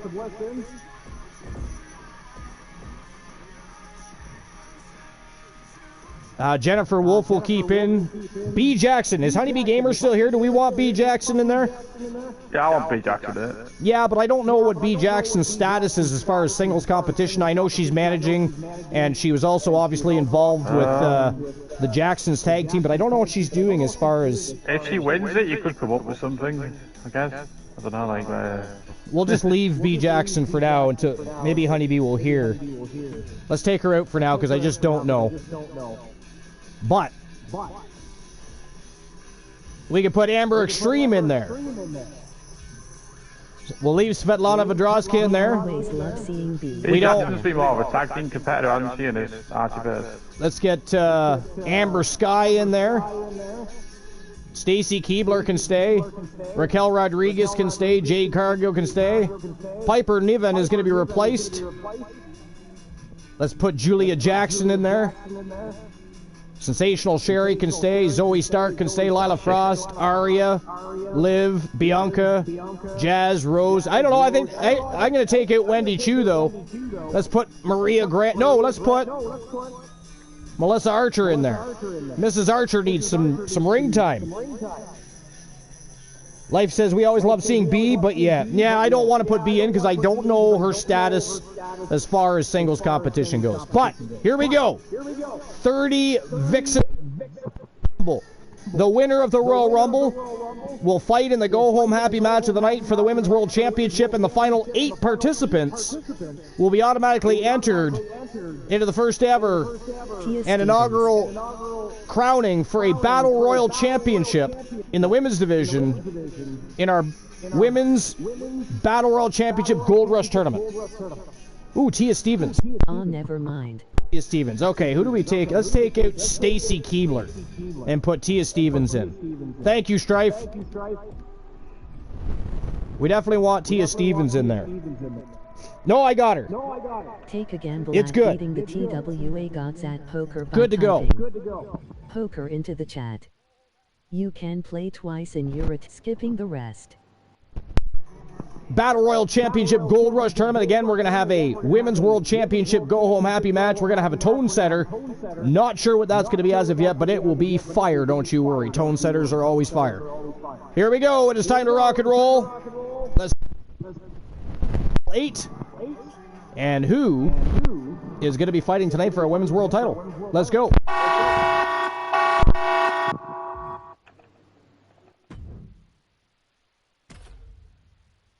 Time. Yeah, one of the nice things about the Royal Rumble is only 2 entrances. Everybody else, they get fucked over. They get their theme song played, but they don't get to enter the way the first 2 opponents of the Royal Rumble do. All right. While these first two contenders are coming out to the ring, I'm going to grab myself a beverage. I'll be right back. If you guys want to tell some jokes, I'll read them live when I come back. If you want to talk about Mickie James Shrine, Luke is on the broadcast. Feel free to ask him questions. Yeah, I'm here. Ask him about his $578.79 pair of Mickie James panties that he bought from eBay. All kinds of things you can ask him. But I'll be right back. I want an Xbox today. Rhino JB stream. The 2 superstars that drew number 1 and number 2 will start the ring at the same time. Other superstars will join in the order they drew. This will continue until all 30 superstars have entered the ring. Eliminations occur when you are thrown over the top rope with both feet landing on the floor.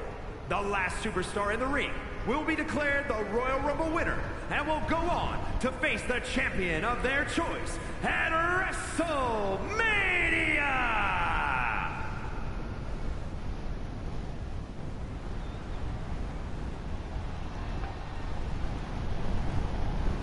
Oh, good Royal Rumble here coming up. I'm also in the middle of a game of things platform, so I am trying to concentrate on this. Introducing the participants. First, from Columbus, Ohio, Alexa Bliss. One of the smallest competitors in the women's division, but she matches underrated power with hard-hitting, high-flying attacks. Lots of titles and main events to back up those claims.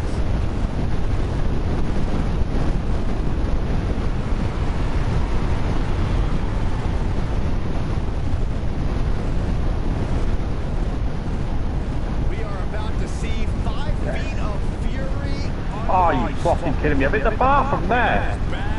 Oh my god. Stupid game, bro.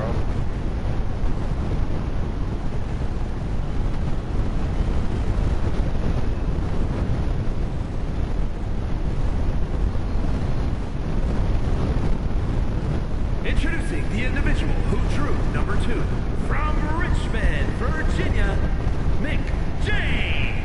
You gotta wonder what kind of nerves this superstar is feeling right now. Yeah, but Byron, in this situation, you can't think about anybody else but who you're in the ring with. Focus on the one other opponent before they start pouring in and overflowing the ring. A woman meant for the highlight reel. She plans on even more excitement tonight.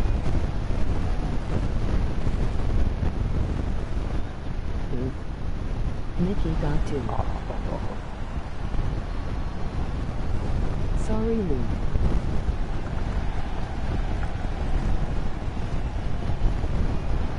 Fuck's sake, Nikki James is number 2. What the fuck is this all about? Damn fucking game. And here we go, the Royal Rumble match. The first 2 entrants are in the ring now, with every subsequent entry heading out to join the fray and set intervals. And just a reminder, this is an over-the-top rope elimination style battle royal. If you go over the top rope and then both feet hit the floor, you're officially out of the match. No pressure, though, right? Big forearm. Oh, We're about to get another one. So maybe he's not back yet. Return fire from Alexa. And look who's coming to the ring now, guys. This could possibly change the complexion of this match, Michael. Uh-oh. And a carefully measured knee drop. And it looks like they have no problem bending the rules there. Oh my gosh! The Arsenal back row, yeah. Elbow throw, saying not today. Get ready! Just breaking down the opponent. She's starting to look concerned. She's not wasting any I tried to have Mick James win the Switch Women's Championship on my LCW earlier on, and it didn't work. She didn't win it, at all.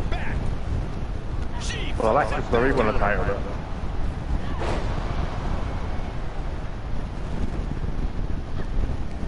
Look at that insult to injury with that one. She saw that one coming. Man, that was a hard landing. Who's it gonna be? The Express and the piston-like right hands. Oh, man. Oh, coming in hot. Definitely something to prove here, Byron. big forearm. Oh, straight forearm. Oh, reversal catches Alexa.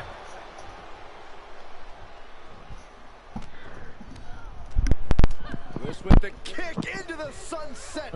Archer, are you there? We all know these superstars are extremely skilled, but to win a Royal Rumble, you need a little bit of luck, too. Right, Corey? I wouldn't call it luck, Michael, but I would say you need some good fortune. Guillotine applied. Check out the latest plays in TWA merch. Purchase your Coffee Cup, tea or ball cap right now. Able to shrug off her URL. opponent. Here we go. Inverted DDT. Lights out. German suplex. Double Russian leg sweep.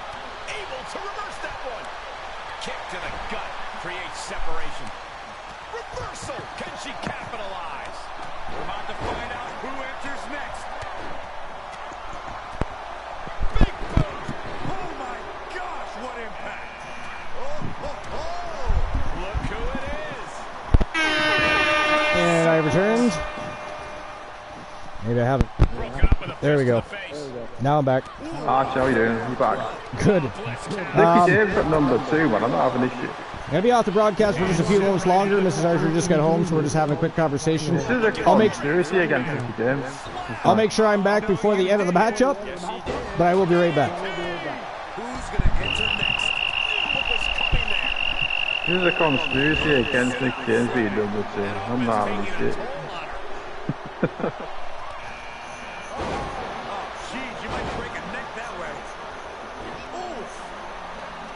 Tiffany Stratton, man. Went with the rumble. Nice suplex. Vicious, downright savage club right there. And a suplex. Oh, a nasty stop to finish it off.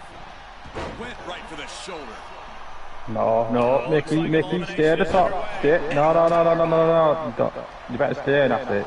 That's it. Sit out slam. Paying it right back with a reversal.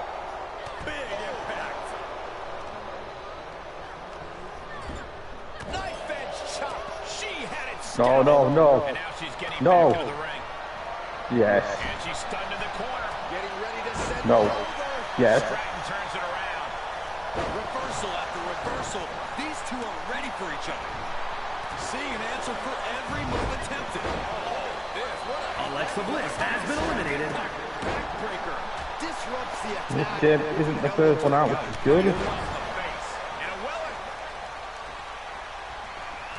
Hooked up and Samoan driver.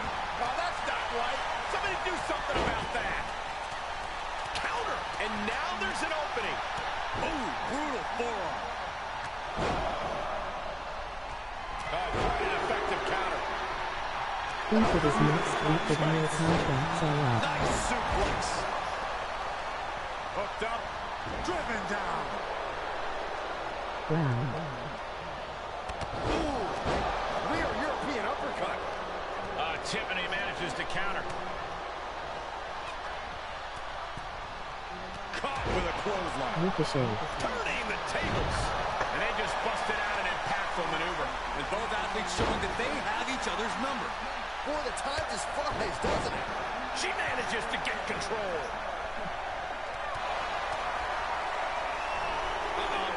Xia Li.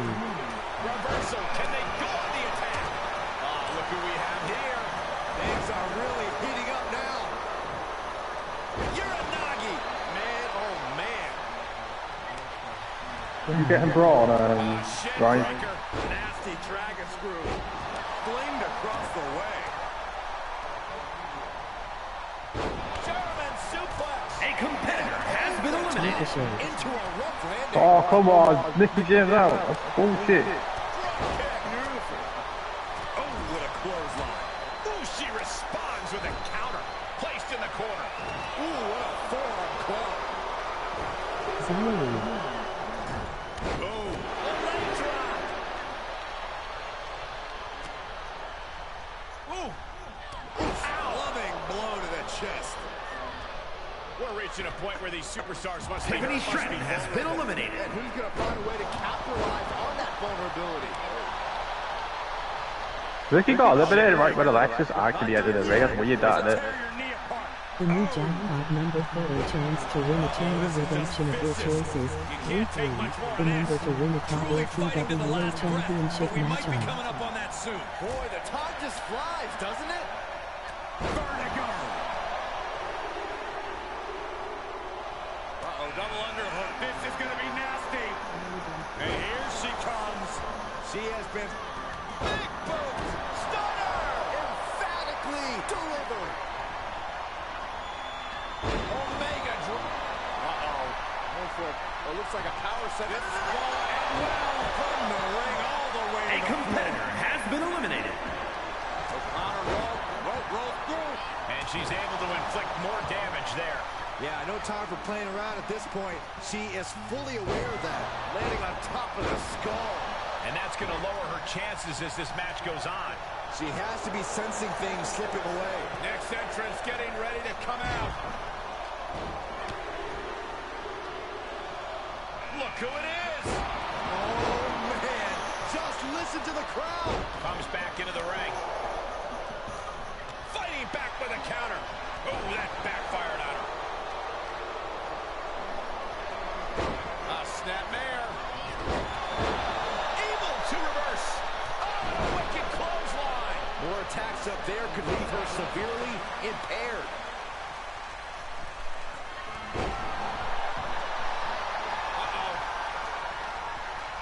Simple but effective DDT. Oh, good. Bianca Belair has been eliminated. Here we go. Quick thinking to unleash the clothesline. She's got an answer. Uh-oh. She seems eager to get into the action. She looks totally fearless. Things look bleak. She's able to escape. Headbutt. Not done yet. Into the side suplex. A competitor has been eliminated. Boom! Persistent barrage. Now repeat. Beautiful takedown into the Achilles lock. Why on earth? Crawling, scratching, doing whatever it takes. She will not let this match end.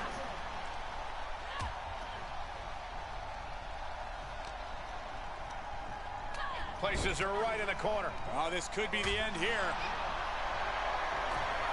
Check out this power, ladies and gentlemen. Up and here we go. A competitor has been eliminated.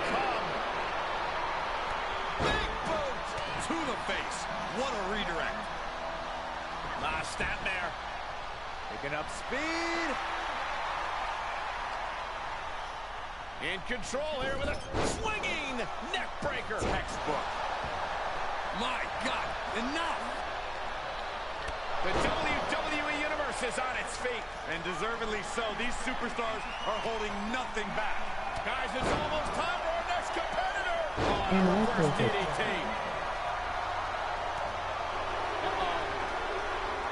A rampage. There. She's forced onto the defensive now. And here's an entrant we've been waiting for. Pure focus, ready to seize her moment. And more hits up there can leave you dazed. And she keeps delivering shots to the torso. She's been effectively targeting that area throughout this match. And what Try for Dean, power up your partner. You keep doing it, do a lot of those, don't you?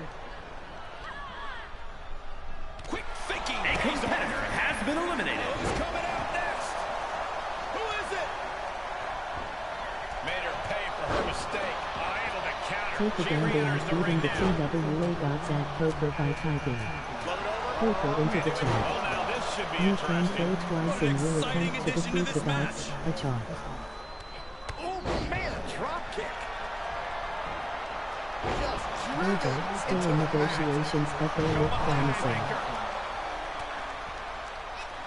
Giving her opponent a moment to realize who she's in a fight with. Connects the fist to the face. Great counter.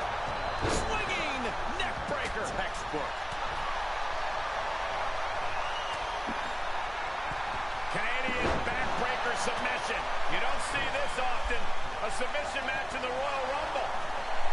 Yeah, but she's still got to throw her over the top rope to eliminate. Now the backbreaker. This is excruciating. Oh, what an escape. Here she comes. On a claw. There's the claw. This could be it. This won't win her the Royal Rumble match, but it'll certainly wear it. She is in deep, deep trouble. She needs to find a way out. She's desperately doing so, and successful. Face buster. Tossed into the corner. Slips out of the way. Uh-oh. Round and around. Look at this velocity. Tombstone pile driver.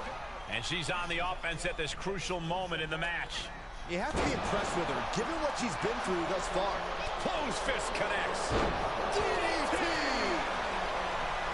Ripcord. Lariat. That's a few times now she's taken a hit up in that region. Practice, come on. Ah, kick. Uncorked a big punch. Boom! Bicycle knee strike. Oh, on the jaw. Oh, and a right hand for good measure. And the assault to that area continues. Sustaining the attack above the neck region. Everyone is on their feet in this building. Absolutely showing the respect for all the exertion these athletes are putting each other through. These will keep you down. Nice sidewinder suplex. Able to counter. This is a barrage of strikes. Oh, what a hook. Oh, and she turns it around. Oh, impressive counter. A barrage of strikes. Endless. Ooh. Impressive reversal there. And that was a precisely measured attack. Oh. Oh, no, no, no, no, no, no. You gotta be kidding me. Aaliyah has been eliminated. That offense really hitting her hard. Hang in there. Just a little bit longer to go. And that was some vicious DDT we just saw. Able to reverse that one. Ooh, she hit the corner hard. Oh, short knee right to the body. Bruising attack to the stomach. And she finds herself on the receiving end again. The end for her could be soon if she doesn't show more resistance here. Good night. What a stunner. She adjusts it and reverses it. Counters. This could be an opportunity. And some effective offense with that one. Ooh, wow. Lights out. She did her homework there. Oh, man. She's fighting A competitor has been eliminated. Oh, counters right into the breadbasket. Oh, from behind. Oh, wow. Frankensteiner. Nice. All right, she's back in, ready to go. Get ready. Oh, someone call a dentist. Oh, by the hair, whipped across the ring. That ain't right. Carter, your bank's gone. There's someone who could change the complexion of this match in a major way. Oh, yeah, she's saying, let's go. Bring it. With the counter. Archer, your bank's got a ring.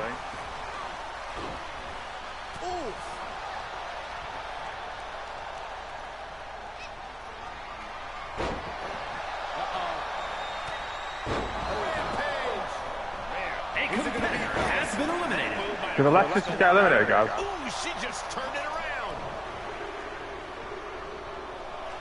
And look who's coming now, guys. A competitor has been eliminated. Archer is issued talking with MRS Archer. Hoist it up. Oh, foot just stomping down. Spine buster. And able to counter. Big forearm. Drop kick. Oh, with authority. Battling to stay alive now. As the all-clothesline delivered, stepping through, holding on for another. They are just trying to punish their opponent right now. We are moments away from the next entrant. Put into the corner now. Oh, it didn't go as planned there. Push. Ah, gentlemen, business is about to pick up. Answering back. Cutting off the offense with a nasty chop block. He catches Katana with a counter. Face first. Inverted STO. And the attacks up there must be taking their toll. Her vision's got to be seeing some dark spots at this point. We are moments away from yet another. Uh-oh, we know what's A next. competitor has been eliminated. Saw it coming and slowed it down with the back elbow. Beautiful reverse STO. Face first. She's walking with a purpose. Yeah, Cole, she wants to win this Rumble. Plenty of hits coming her way now. Omega driver. Clothesline to the back of the neck. Dragon screw ankle breaker. Targeting the ankle. Now he returns. She returns the favor there. And that was a successful bit of offense with that maneuver. And that Has been eliminated. Did I put you in Aston Royal Rumble instead of Avery? Say that again. Did I put you in Aston Royal Rumble? She's pushed into the corner.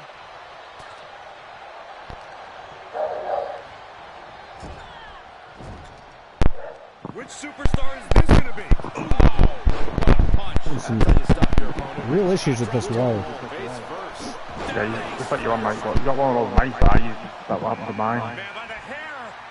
Well, now this should be interesting. I have to do the talking for you, but I look at it. Tombstone maneuver coming. Wait, no. Up and round we go. Can you hear me? Now? Go, so. That's the art. You can hear me all right? Can everybody else hear me all right? What's up? Yes. Okay, Can you hear me or not? Listen to this crowd count the next one in. Can you guys see your Archer in the broad, in the stream or not? In the broadcast? But yeah, we can. The wire giving me an issue. Yeah, the wire is stuck from your headset, I know it's just me. I would say so. Is it the one where you plug it in? Yeah. Well, what I might do later is try unplugging the sound pad and see if that makes a difference. If not, it's definitely the wire. Yeah, right, he wants to go to... But we can test that out later. I think it is, you wired it. Well, it doesn't hurt, try it out. No, exactly. Because it could simply be the input to the sound pad going. Have you got a set one? No, I'd have to get another. But I'd have to get another headset regardless if this one's going. Oh, yeah. So, there's that too. Alright, how many are we at now? What, are we at 21, 22 now? I think so. Because at about 22, that's when we really got to start paying attention, because we very quickly get down to the final 8 competitors. The 8 competitors win. 8 competitors get into the Gold Rush tournament. 1 gets to fight for the Women's World title. Right now, there's 7 people in there. Okay, there's still people coming up, so let's see what number we're at.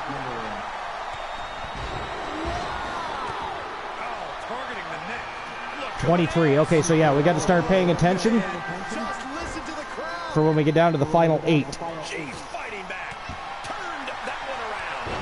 Because again, the final 8 participants will be entered into the Women's Battle Royal Championship Gold Rush. The winner will go on later tonight to fight for the Women's World Championship. Either TAW, TWA, doesn't matter. That will be up to whoever wins.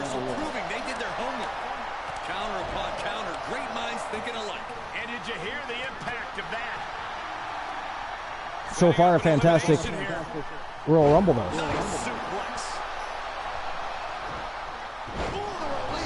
The Viking Rose Brewer now in there.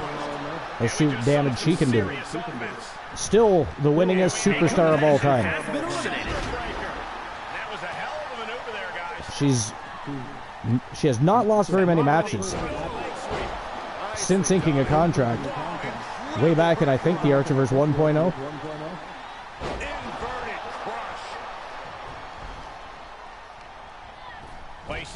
Specifically lost tag team matches, but not singles matches. Not a lot. It's crazy. The number to win a Cowboy TWA Championship match. Look at this. Flashback. I feel like the participants are coming out slower now for some reason. Who's this going to be? At first it was like they were zipping them out. As we approach 30, it's getting slower, I find. Anybody else feel that way? Who's next? Aria from Team Infinitoni. 2, 4, 6, 7. Now there's 8 people in there. Doesn't really much matter till we get closer to 30, but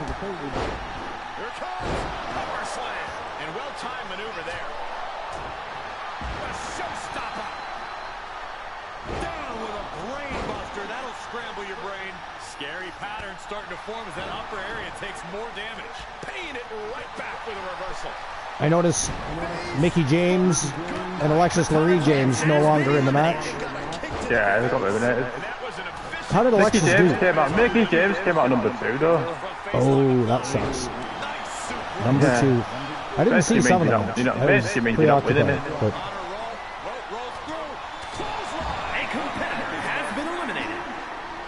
All right, so now we're down to what? 6. With, I think, 4 left to come out. Is that right, or is it more than 4? I forget what number we're at now. I'm going to be doing my Royal Rumble pay-per-view at some point as well, in LCW. That's my next pay-per-view, the Royal Rumble. You're going to do a Royal Rumble for LCW? Yeah.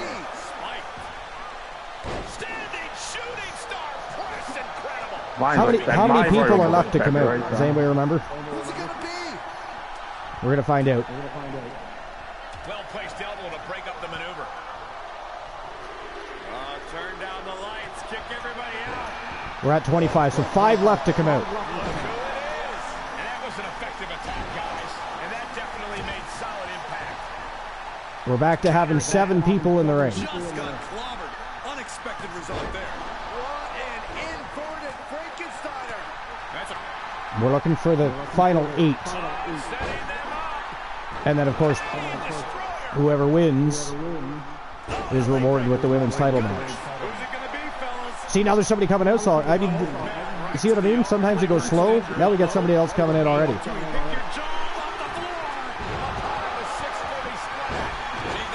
Liv Morgan.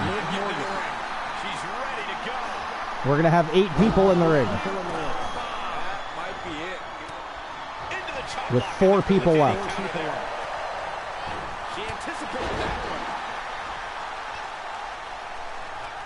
Watch her set up in the corner. Bang! Averting danger with an elbow to the stomach. Did I issue the payout for the last match? I can't even remember if I did. I don't think I did. I should probably do that.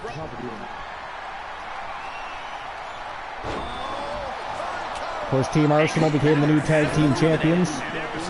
Yep. Who got eliminated? It was Akira Blade, wasn't it?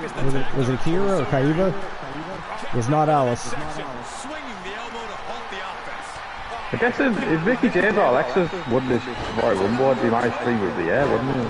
So 4,000 Archer vs. Bucks were on the line, and they just got distributed.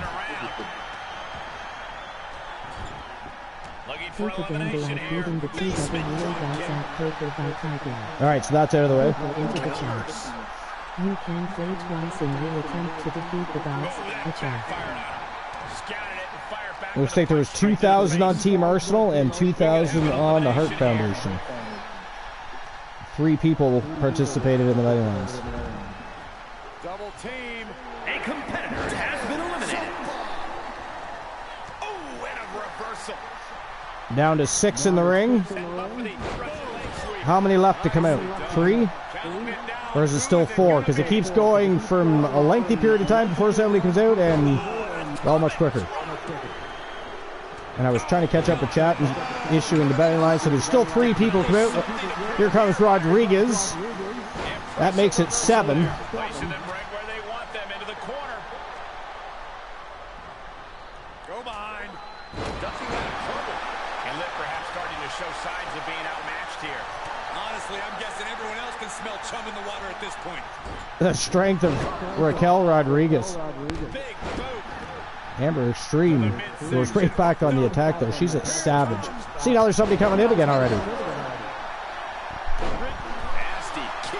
Oh, there goes Amber Extreme. She just ate the stairs.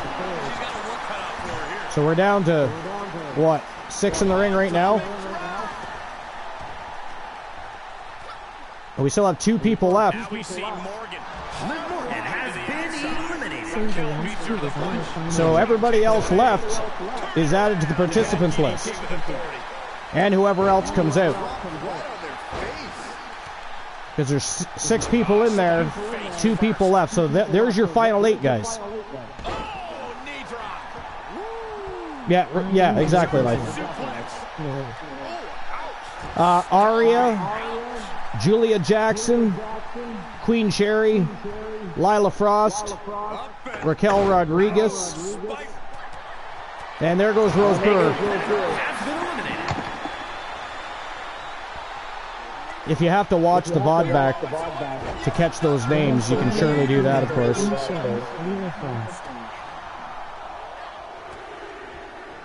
Here comes our second last contestant, Zoey Stark. So add Zoey Stark to the list.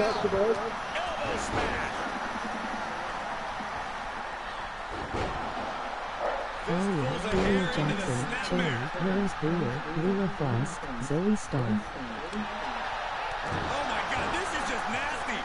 Amber Extreme, I think, was part of that, but she got eliminated. Carefully placed stop to the arm.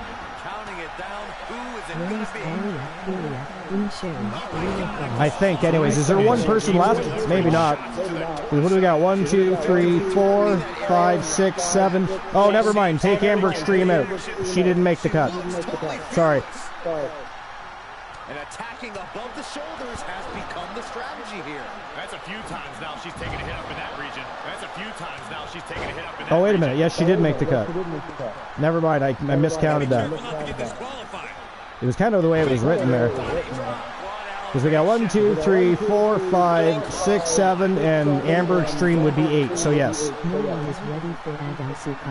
So we're going to toss those into the redemption section on Discord, and then obviously the winner will fight for the Women's World Championship tonight. Arm is trapped.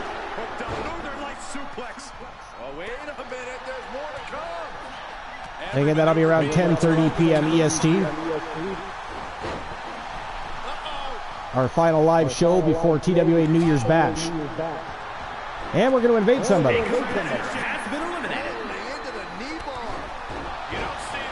At least that's the plan. Yeah, but she's still got... And a big boot is her path to freedom.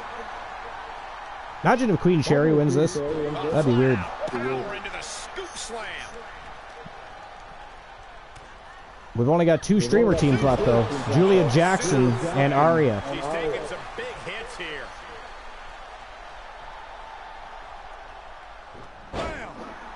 Side headlock applied. Oh, what a good measure. Tough call. Sit out, slam. Oh, man. Uh-oh, watch out. Ah, they Russian leg sweep. Times 2. I feel like somehow Julia Jackson pulls this off. Way up high. Oh, That's what I'm thinking. Posted in Discord. completely cuts them off. Perfect. Thanks, Life. Turnbuckle was the only thing keeping her upright. Made her pay for her mistake. And then we just have to post the winner, obviously. Kind of goes without saying. Submission move being applied. Pump kick on target. This one win. Anybody else feel like Julia Jackson's going to pull this off? Great escape. I have returned. Oh, welcome back, Luke. Russian leg sweep. Just about done. Saw the dog over there, so I shot the dog back in. Oh, gotcha. Yeah. I thought I heard him. No, he was barking. Yeah, I thought so. Clothesline. Ouch. Oh, saw it coming and got an elbow. So we're down to the final 6 here. Get ready. Nobody left to come out. We've already got our top 8 He's really good beard, man, I can tell you that. for the Gold Rush tournament. Now we're just awaiting our winner.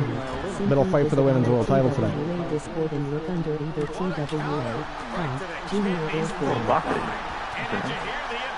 Of course, tonight's tournament is not a tag team tournament. It's singles competition to crown an inaugural Battle Royal champion. It's a shame we couldn't have Battle Royals in the tournament. That'd be cool. But that would require a fuck of a lot of people, too. Yeah. Be quite hard. Well, you'd be talking about at least 64 people. Yeah. So, that's a long tournament. No matter how you look at it. Yeah, that is a long time, Oh, isn't yeah. it? Big power slam.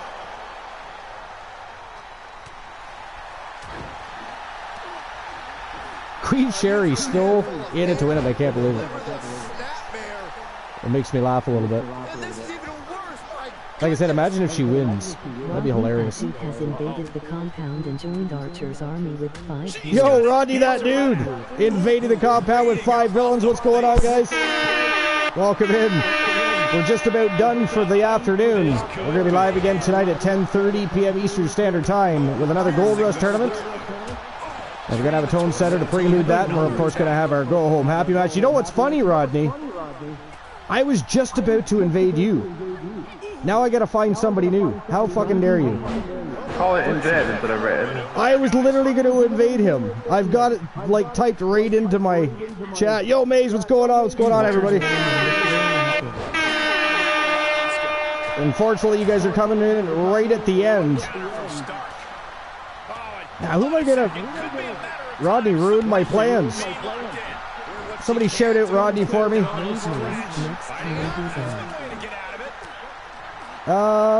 Hey. Pictulator. I haven't seen Pictulator in a long time. I think we're going to invade Pictulator. We're going to invade Pictulator. He is an awesome human being and a very good streamer. You'll have a good time there.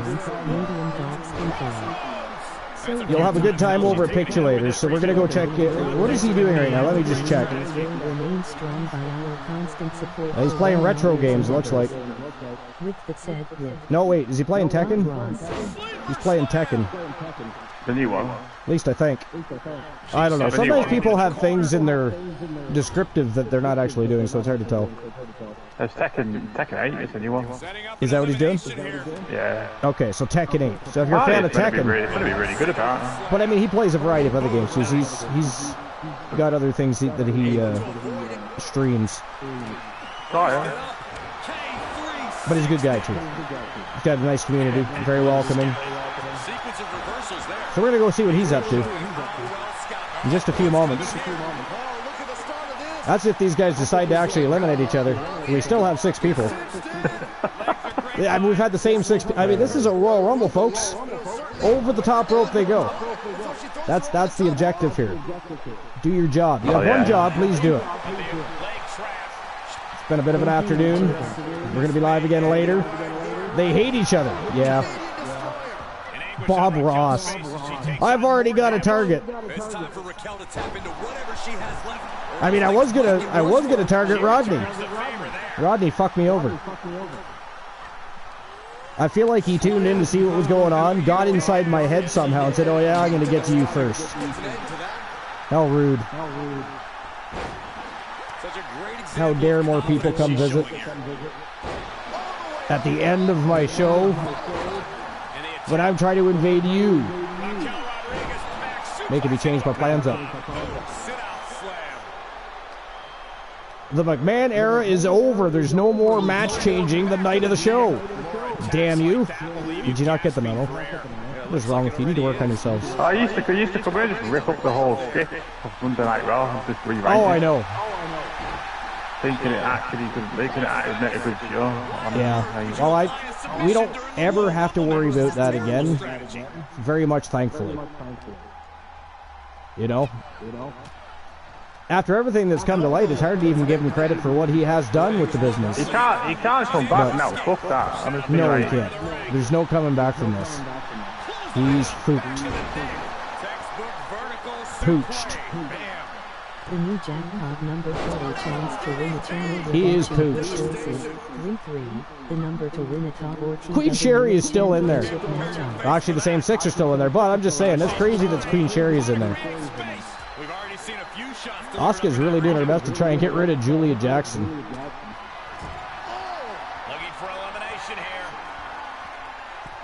Uh-oh.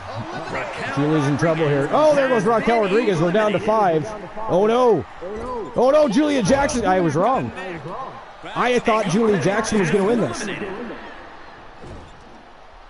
And yet Queen Sherry is still in there. Aria is still in there. I guess at this point we should all be rooting for Aria from Team Infinite Oni. The only streamer teamer left. I can't remember which number Aria came in. But she's been in there a while. We might need medical personnel out here very soon. Man, Queen Sherry is feisty as hell. And look at for a back suplex. Very nice. All right, Aria, you should get rid of Sherry. Decimated. Yeah, the consistent blows to her body probably finished taking their toll. She just wants to beat the shit out of everybody. Over the top rope would be nice. 360. Zoe Stark is still in there. Mind you, Stark came in later in the game, but still though, this match is the last 6 contestants were in there for quite a spell. Now we're down to 4. Perfectly executed. Ooh, what a forearm club. I think Sherry's the threat. They need to collectively get rid of Sherry. Oh, look at that, her dress just blew up. Good thing she's wearing a singlet under there, apparently.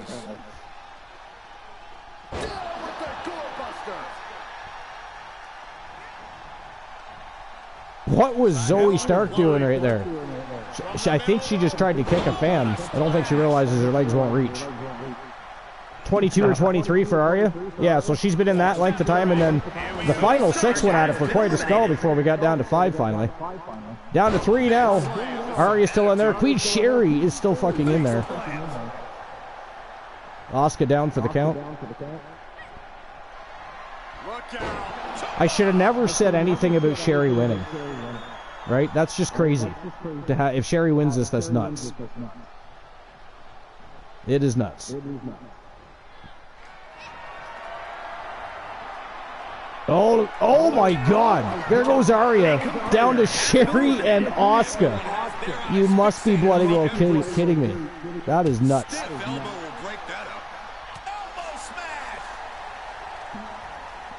Oh, Sherry gonna be eating the concrete here in a second, I think.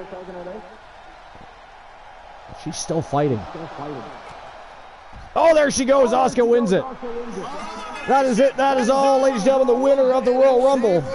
And going on later tonight to fight for the Women's World Championship, it is Asuka. Oh, wow, Asuka, your victor. And, of course, the final 8 participants were already entered in to the first ever Women's Battle Royal Championship Gold Rush Tournament. The winner was rewarded with a Women's Championship matchup later tonight. Again, we're going live at 10:30 p.m. Eastern Standard Time. We're going to have a Gold Rush tournament in the men's division to crown a first ever Battle Royal champion. We're going to have a tone setter to kick things off as a prelude, and of course we'll have a go home happy match with the Women's World title online. You don't want to miss out. But that is it. That is all. We're going to go invade Pictulator. See what he's up to. Make sure you say hi. Check out his content. Show him some love and support. I would appreciate that. But it's been an awesome afternoon. I appreciate you guys. I will see you tonight. Anybody else that's not in this invasion, get your asses in here. We got 13 out of 16. Come on, you got something better to do? I mean, I do, so you could. I don't care right now. Get in on the invasion. Get in on the invasion. All right, it's that time of day, though. You don't have to go home. You do, however, have to get the fuck out of my channel. Goodbye.